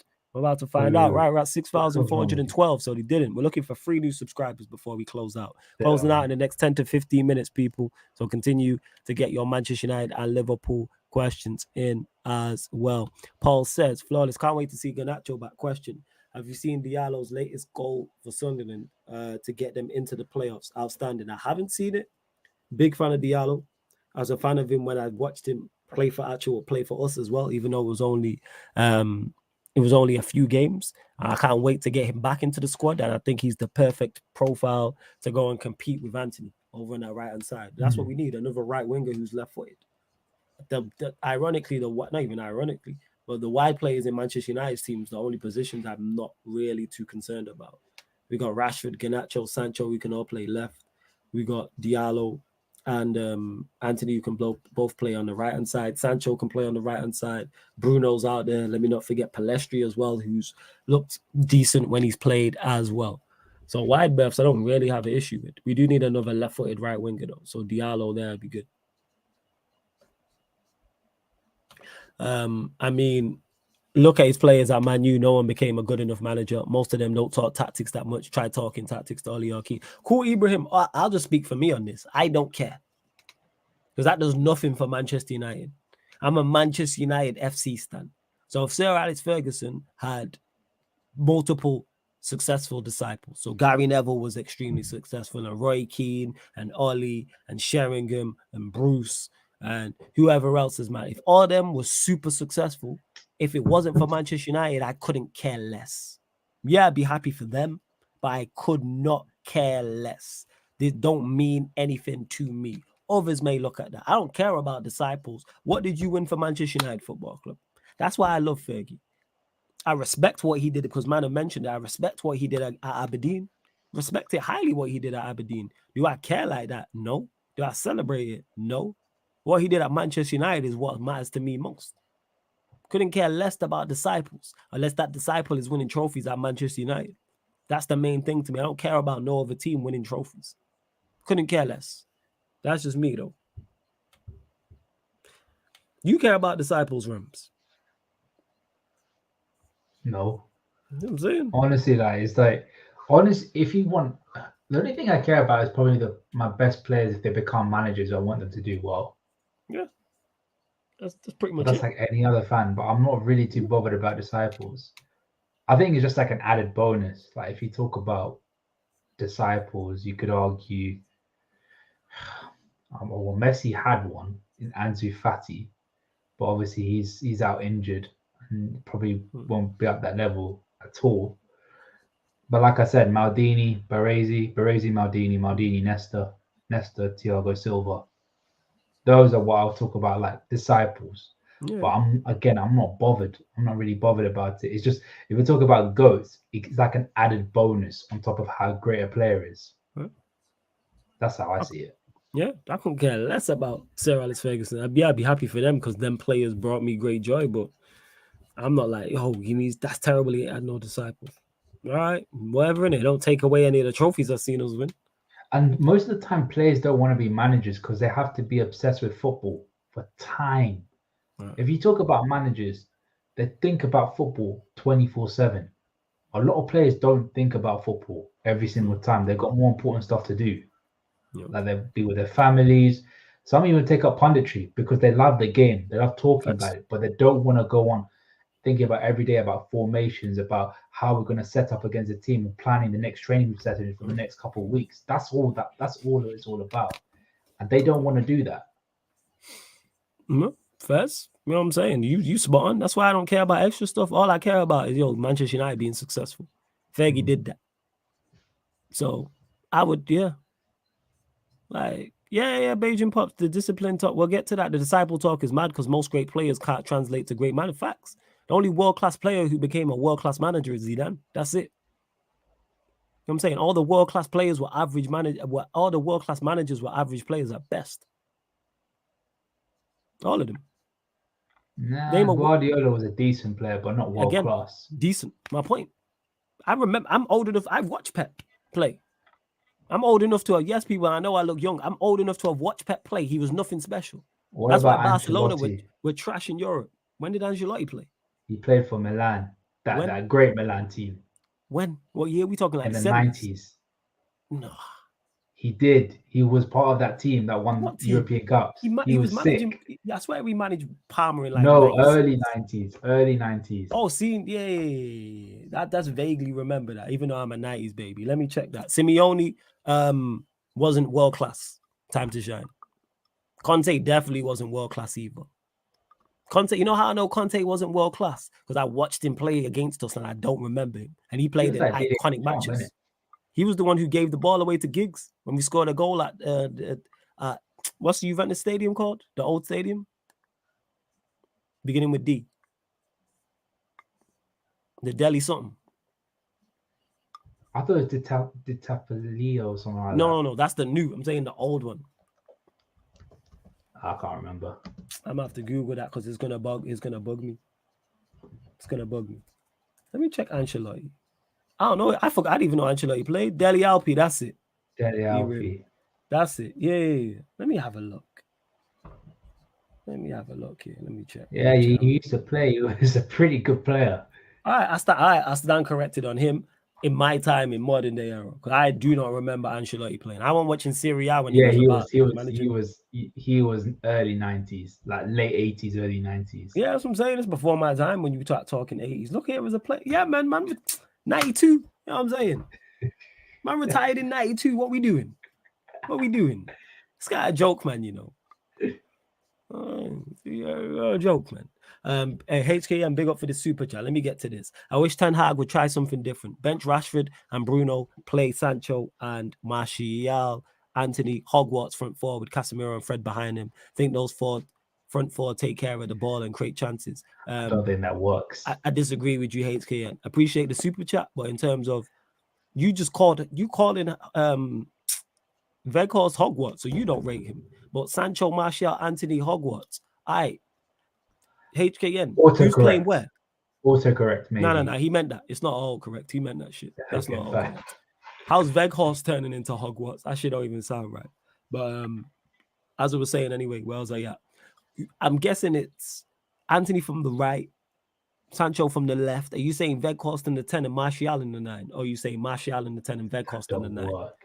It don't work. HKN. And with Casemiro and Fred behind it, nope. Wouldn't work. HKN. Wouldn't work. Jez said it best. Different levels of mid. This is why when people was criticizing Ten Hag about substitutions or criticizing him about lineups, I said, okay, and play who? None of these attacking players are good enough. None of them. I ain't defended one of people still after that piss poor performance, people still defended these, man. What are we doing? What's going on?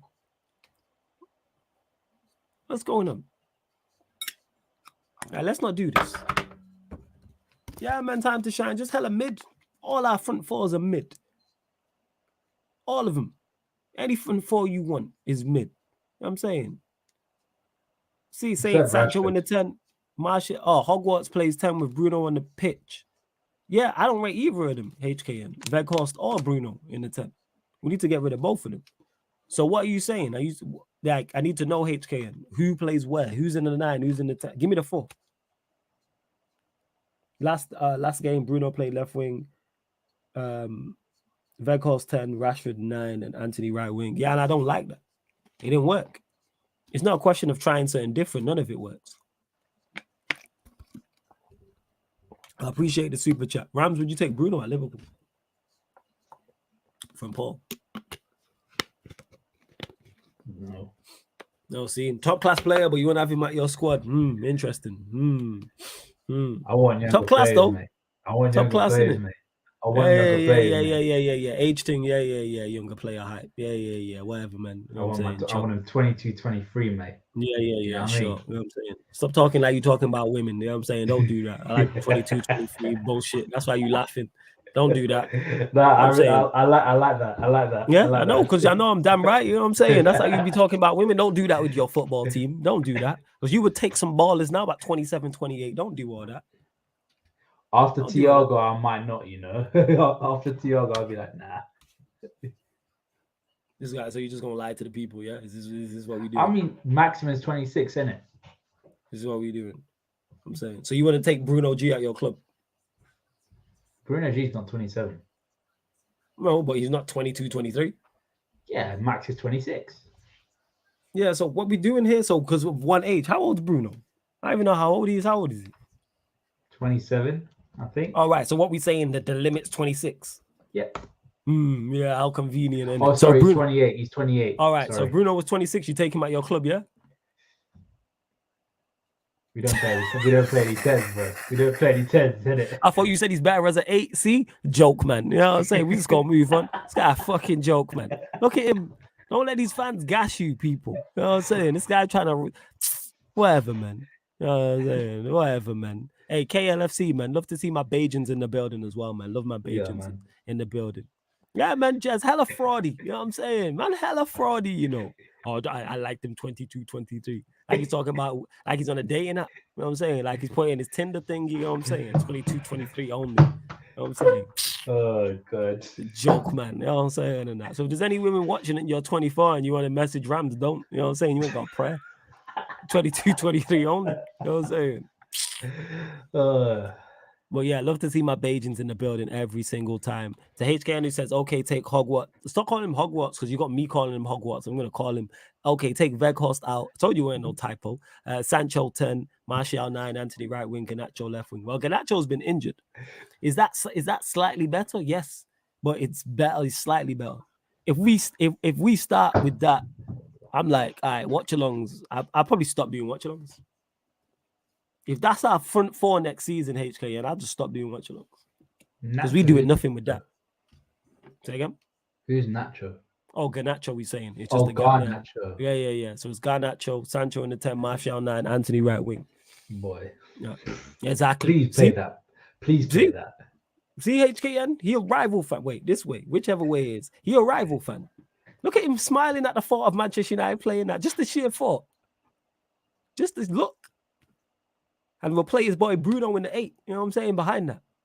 Ain't that right? Top class Bruno or hey Rams. Look at this guy. Joke, man. Right, let me get to this one. This is actually a good question. Question for both of you from Pesbian.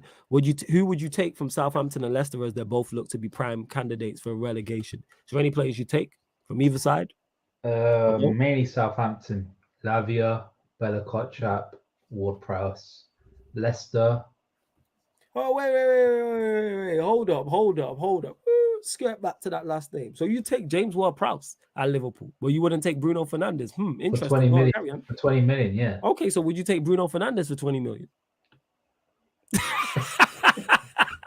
Well, it's different though. How's it different? How? Because he played for United, innit? So, you know what I'm saying? No. I feel a little bit Cristiano Ronaldo in 2008 was going to come to Liverpool. Would you take him?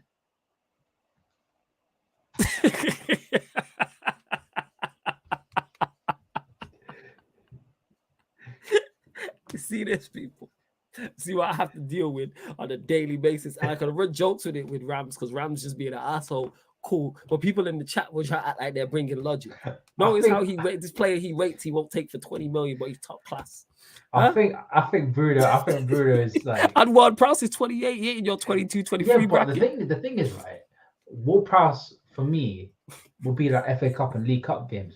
Remember? All right, cool. So why can't Bruno do that then? Because he's not homegrown. It's the homegrown thing. It's the English tax now. Well, yeah. For us, our homegrown quota stinks. Yeah, it does so stink. Stinky. Yeah. It's so stinky. We need more. You do need more. Well, yeah, go on, carry on. Sorry to cut you off. So you said James Ward-Prowse, Lavia, Bella Kotchap, who else from Southampton? So it was Lavia, Bella Kotchap, and then Ward-Prowse if I was ranking all of them. For Leicester, I don't really like any of their players other than Maddison, but Maddison would just break down in our team. Yeah, I used to like Harvey Barnes, but I'm not really a big fan of him. Not a fan of Tielemans. Not a fan of Ndidi. Ndidi fell off a cliff. Bro, he fell off 2 cliffs. Fell off a mountain. He fell off a mountain. I don't know what the hell happened to him. I don't know what happened, man. I don't know. Same with Tielemans as well. I was looking at him like, why has no one signed him? And it's just like, because he looks like a good player when I watch him. But yeah, we move. I think it's because he's just Bayesian. Sorry, I completely forgot about this guy. Kyle Walker-Peters. Oh, you think Kyle Walker-Peters? Okay. Kyle Walker-Peters is backup right back. That'll be a very, very good signing. No, Warrior, I'm not. This Ward-Prowse stuff has really got people head spinning. I want Ward-Prowse to basically fill in what Henderson did, except he doesn't play as much minutes as Henderson, how Henderson I wanted Henderson to play as, literally backup. I want Ward-Prowse to be backup, suitable backup, because I think Ward-Prowse as backup will be good enough to get us to win League Cups and FA Cups. Yes. Okay. But I expect him to play about 5 or 6 games here and there in the Premier League. If we say we went to Maribor or we went to Azerbaijan or somewhere far, we went to Russia for the Champions League or Europa League, wherever we play. So yeah, literally everyone started to realize Ward Prowse is all for the homegrown. Our homegrown quota is very, very stinky. And you just let James Milner go as well. James Milner, Oxlade-Chamberlain. Gomez might leave. No. I don't think Gomez is leaving. Nat Phillips is leaving. Yeah. How many do you need for this homegrown quarter? 8. So it just has to be Englishmen, basically. You just need 8 Englishmen. They have to be playing in our academy. So you remember when we signed Sepp Vandenberg in 2019? Yeah. He counts as homegrown because we signed him when he was 18. And he played in our academy until he's 21. So he counts as homegrown. Because it's like a 3-year period. You have to have played for an English team before the age of 21 for 3 years minimum. Well, everybody. You need 8 of those. We don't have 8 of those in our team. Then if you don't have that, then you can't have the maximum amount, which is 26 or 30. No, seeing. Okay, I don't know why they're doing this. But yeah, go on, carry on. So you take James Ward-Prowse, Lavia. Don't say that as if it's the first name I thought of, yeah. Who said that? I'm just saying that. I'm just repeating back the names that you said. I never said in no order. The order is Lavia, Bella Kotchap. Yeah. No, Lavia, Kyle Walker-Peters, Bella Kotchap, James Ward-Prowse. All right, cool. And then Leicester, who? Fuck all.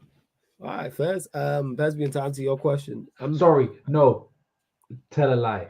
Another lie. Luke Thomas. Yeah, you've been telling a lot. You know what I'm saying? We don't been telling a hell of lies, fam. We know. We see you. You know what I'm saying? Luke Thomas. We see you. By the way, they don't need to be English in nationality. I think the low count. Is it from the age of? Jez said it there. Big up, Jez. They need to be trained in England between the age from 15 to 21. Got you. All right. Cool. In terms of Southampton, I agree with half of Ram's list. I would definitely take Lavia, 100%. I can't believe I forgot about him. Lavia, definitely. I like Bella Kotchap as well. They're the two I'll be looking at. I'm saying Lavia, obviously, for first team, or even as backup to Casemiro. And then Bella Kotchap as backup to Varane. The goalkeeper. I know, watched him like that to know. So he's never stood out. Yeah, he's never stood out. And then from Leicester, everyone who's watched me for any length of time, I've said go sign Maddison. He's my first choice pick to play number 10 for us. Go get James. Go get Maddison, man. What are we doing? Go get him to Old Trafford. Now we probably won't. Yeah, you have to stick with Bruno Fernandes. Oh, top class Bruno Fernandes, yeah? Yeah, man. You called him. Yeah, man. Look at this guy, dickhead, smiling. Let's just move on, man. Look at this guy cheesing over there. Oh, you think that's funny? Yeah, hilarious. Ha. I am hilarious, man. You are, you know what? You are. I'll give you that. You are funny. That's why you're here. Matora says, yo, Flawless, your content is amazing, G. Bless up. Hey, big up, man. Appreciate that, Matora. Appreciate the kind words, man. Dominic says, Flawless, what do you think of United have a summer window with Eze, Ivan, Tony, Onana, and a European left back? What's your thoughts on Tony? Oh, I want him at my football club. I've said it. Big fan of Ivan Tony. Big fan of Ivan Tony. And then I watched him against you lot, and that just backed up everything I was already saying. This is why I want him over Harry Kane. Definitely, without doubt. Over Harry Class A. Yeah, over. Would you have Harry as Class A? Harry Class A, of course I would. Okay, cool. You know what I'm saying? Top class player, isn't it? World class player. He's world class. Yeah. Harry Class A is world class. Yeah, but he's not between the ages of 22, 23, but we won't get back into that. But as we were saying, yeah. Homegrown though. Yeah, homegrown. This guy's ridiculous.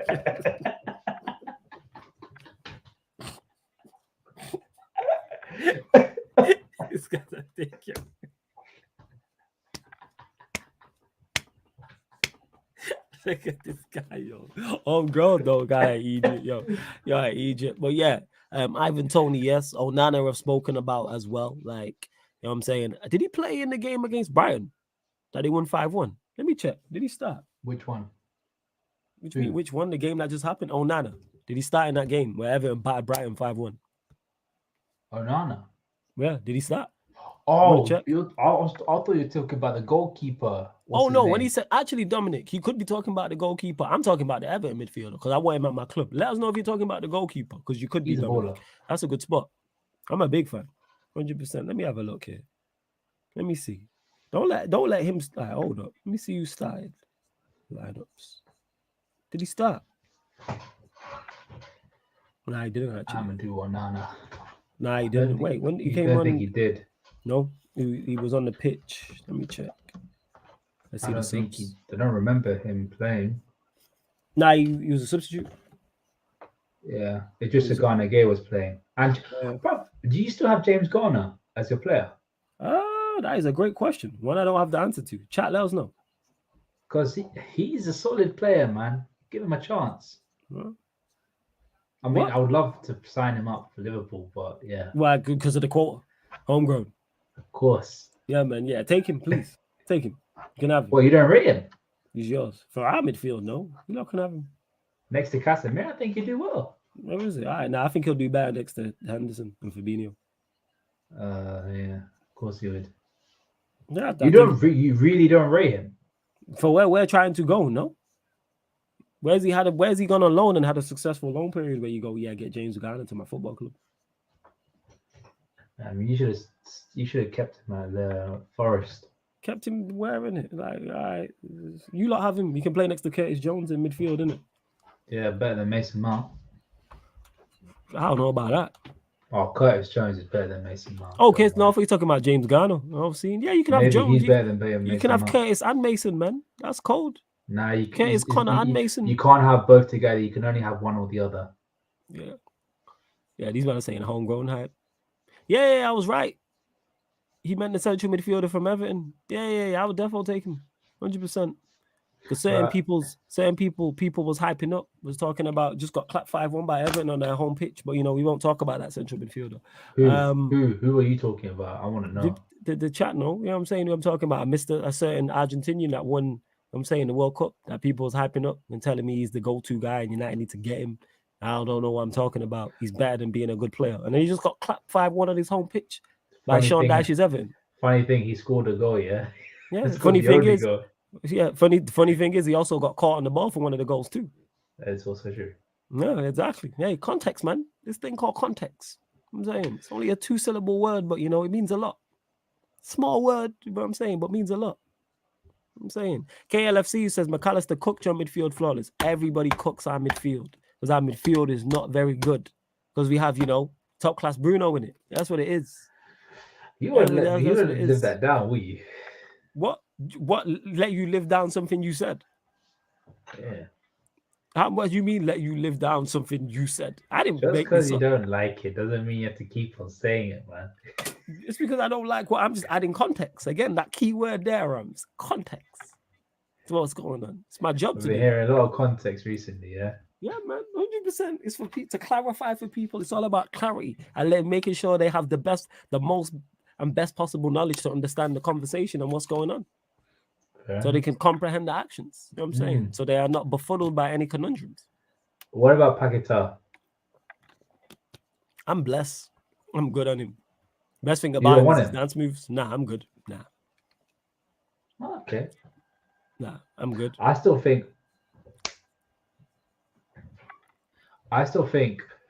with a top quality manager, he could do well with you lot. Who? Paquetá. All right. Would you have him at Liverpool? Yeah. Okay, calm. Wait, he's not 22, 23. He's under 26, though.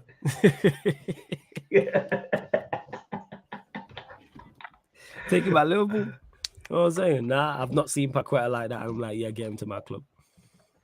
I think under Eric Ten Hag, he would do well. Yeah, he would improve, yeah.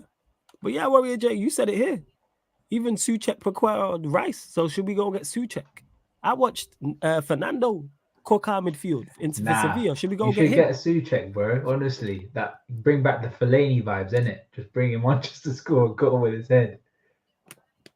You get me? Nah, I don't get you and your shit jokes. Nah, I don't get you. This guy, dickhead. What? I'm giving you an option to score goals, isn't it? You said you don't like your attack.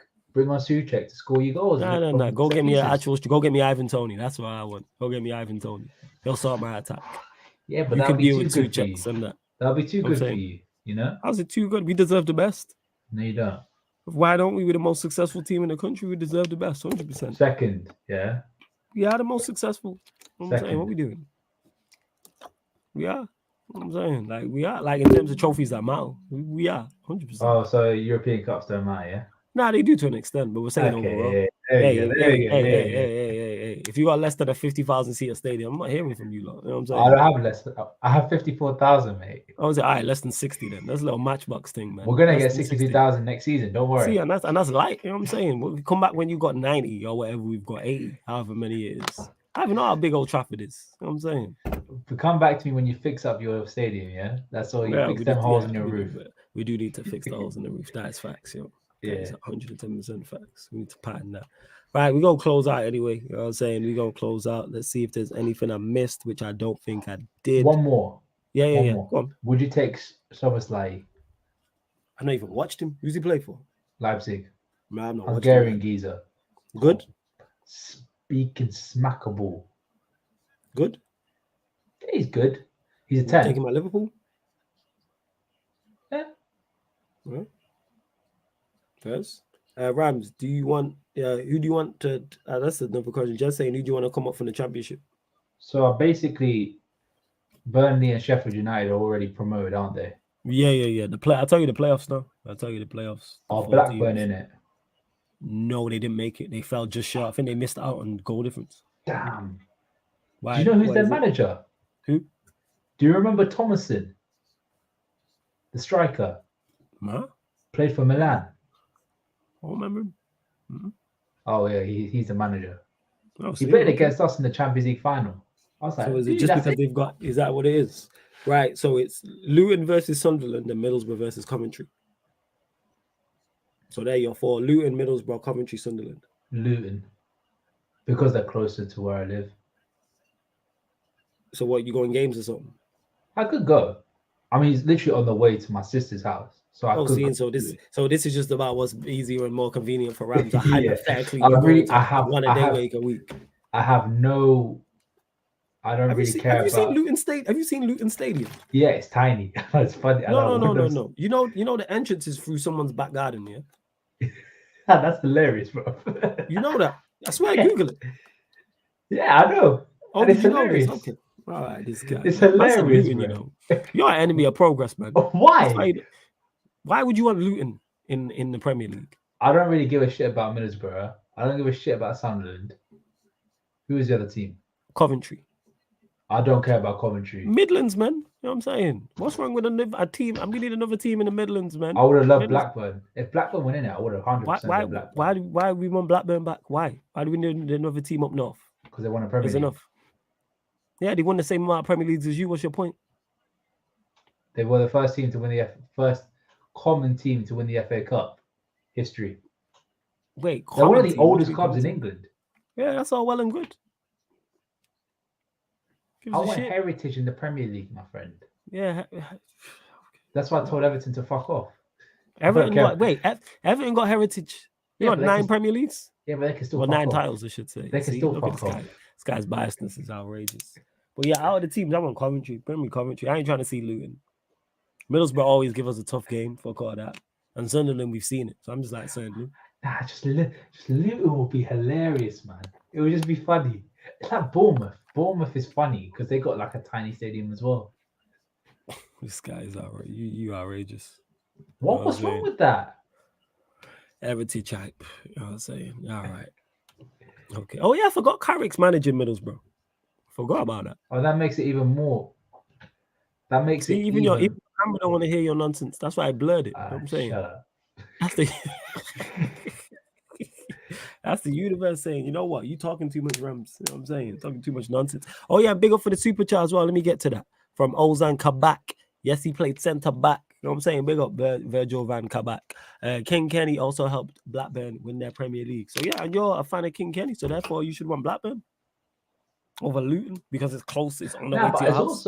It's nice to see like old players come back as managers and do well. Sure. I'm being genuinely serious right now. Yeah, I know you are. That's what makes it worse. Unless you're a United, Chelsea, Arsenal, or City legend. Everton. Actually, Vincent Kompany, I don't really mind. He's actually kind of a cool guy. No. But if you're either one of those teams, yeah, you can F off. There we go. But everybody else, I don't mind. Come along, come through. All right, first. And yeah, Ozan come back. Big up for the super chat. He just said, "Yo, big up my guy Ram." You know what I'm saying, with the explosion of mode. So big up. Yeah, I'm saying he wanted to get the shot across. That's everything. You see any questions or anything you want to touch on that we've not in regards to Liverpool or Manchester United or both? Nah, not really. But I do have a question. Who do you want to win the Europa League? Couldn't care less. Are you doing a Solskjaer now? Yeah, couldn't care less. I was actually, ironically, I think I'd like to see him actually for Juventus because Pogba's playing. So just to see like Pogba lift up that trophy, like the response that would irritate United fans would get so pissed off by that. But he's not playing though. Nah, he's back though. He's back. He's been playing off the bench. No. He's played a few minutes. Ah, okay. He's playing. Let me Google. Yeah. Because did you not see there was comps running around? I know you're a busy man and you're a superstar, so you went on social media and like that. But yeah, I remember his injury was a serious. Nah, it was bad. No, it was like yeah. But he's been back playing and shit. Oh, okay. Because I remember France, he was saying like, I might be the end of my season. Yeah, let me have a look at this. I'll tell you now. I'll tell you how many games he's played. It's not many though. It's like in single digits. Don't have. Yeah, he's played 5. He's played 5 matches in the league, and he's played twice in Europe. Damn. Yeah. Damn. Mm-hmm. Just a quick question: have Golden State turned it around against the Lakers? No, they're down 3-1. Oh, okay, fine. I was thinking. Game 5 was Game 5. Game 4 was yesterday. That being said, speaking of NBA, we're live at 3 a.m. people for Game 5 of the Nuggets versus the Suns. Series tied 2 apiece. So Denver Nuggets versus Phoenix Suns. I'm saying that's over on the Sarcasm City TV Twitch people. So you download the Twitch app for free, sign up for free. Same way you've been watching and commenting on YouTube, it's the exact same on the Twitch. That's 3 a.m., hour and 15 minutes from now. You know what I'm saying? We will be over there on the Twitch doing the playoff watch along. And we've been covering NBA playoffs on the Twitch as well. Yeah, go on, Rams. No, I was just going to say, I haven't really followed NBA ever since the playoffs. Why not? Oh, because my team's not in it. Who's your team again? The Magic. Oh, yeah, shit. I remember you saying that. Yeah. One of them, man. Hopefully the Magic make it. I do like the Magic. I got family tree over there. So, yeah, I do like the Magic. And do I think that, to answer your question, do I think from Ozan Kabaku says, do I think Stephen Clay can overturn a 3-1 deficit? Yes, I believe they can. You think they can? Yeah, they're definitely capable. Will they? Different conversation. But can they? Yes. Can't. I think that's what he meant by. And I don't rate the Lakers that highly. They've got 3 decent players. They've got 3 really good players. Yeah, and then the rest. That's all you need. And Warriors have 3 decent players as well. Don't be surprised if this goes to Game 7. Oh shit! Clay. They got Clay. They got Draymond. And they got Steph. I just remember they got Dre. Yeah. They got Wiggins.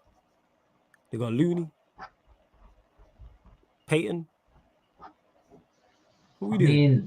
I feel like if you have LeBron, Davis, and D'Angelo, it could get you through. You could. They should. Well, they should. Yeah, because they're 3-1 up. When's their next? Is their next game at LA or is it in Golden State? No, it's in Golden State. Okay. So game 1 and 2 was at Warriors. Game 3 and 4. Was in LA. Game 5 is now going to be in Warriors. Game 6, if there is one, will be LA, and then Game 7 back at Warriors. I go one further, people. Warriors in 7. Oh no, please no. Well, you don't like the Warriors? I just don't see it. I really do not see it. Okay. Who you got for Nuggets Suns?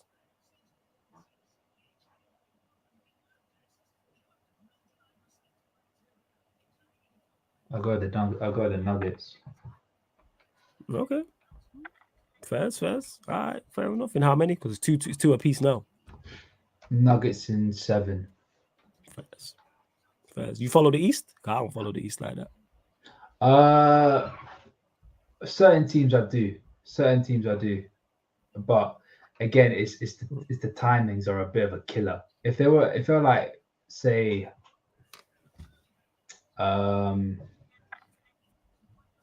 if they were like at 12 o'clock, finish at 12 o'clock. Yeah, it'd be better time. Yeah, I get what you're saying. Because I don't really follow the East like that. And obviously the Nuggets have Aaron Gordon. And Aaron Gordon was one of the players that got me into NBA. Him and Vucevic. So Fairs. Vucevic. Yeah. Fairs. And to Bajan Pops, who says, I'm hoping. I have no horse in the race. I don't support the Lakers or the Warriors. I'm saying I don't have a team like certain players. I just want a good game. Facts. I said LeBron ain't giving up a 3-1 lead. All right. We gonna see. We gonna find out. But all right, we're gonna close out, people. Love to everyone that's locked in. Rams, blessed for joining as always. Anything you made, like anything else you want to add in regards to what we might not have spoken about? Are you good? You got everything off your chest? Yeah, Bruno Fernandes was Yeah. This guy got jokes in it. Bruno Fernandes, top class player in it, yeah. But he's not homegrown or under 20 or under 26 in it. You know what I'm saying? This fucking guy, yo. Try to trick me, you know what I'm saying? Can't bullshit, you know. This fucking guy. Look at him. I'm good though. I am good. Yeah, you are good, but I can see through the bullshit, you know what I'm saying? This is why we get on. 100% you clown. That being said, though, Madrid City, who you got going through? City got a good result against Madrid. That's what they needed. Okay. It was the other way around. And Madrid, they're playing in Madrid. Yeah. Second leg, they're out. Okay. You gonna win in the league? City. Okay. FA Cup final? City. So you got City doing the treble first? Nope. Yeah, you have. You just. Oh wait, who do you have winning the champs? Inter Milan. What? That's our hope. That is pure hopium right there. This guy crazy. All right. You know what I'm saying?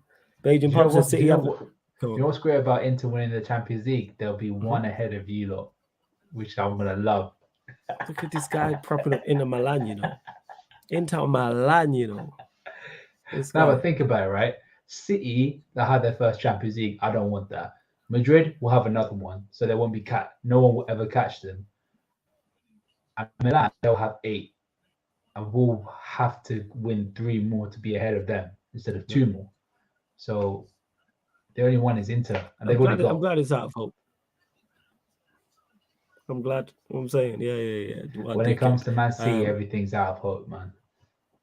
Yeah, fuck City, innit? I think they go out. I know Bajan Pops said City haven't lost at home in the Champions League. They lose it next week Wednesday.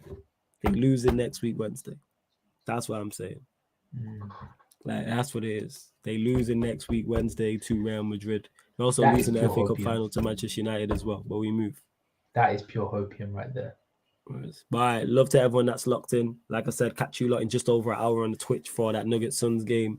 This show is every Tuesday, you know what I'm saying? Midnight, people, every Tuesday, talking all things Manchester United, all things Liverpool. Man Them United podcast meets the Analysis at Anfield podcast live on the Sarcasm City TV YouTube. Big up for tuning in.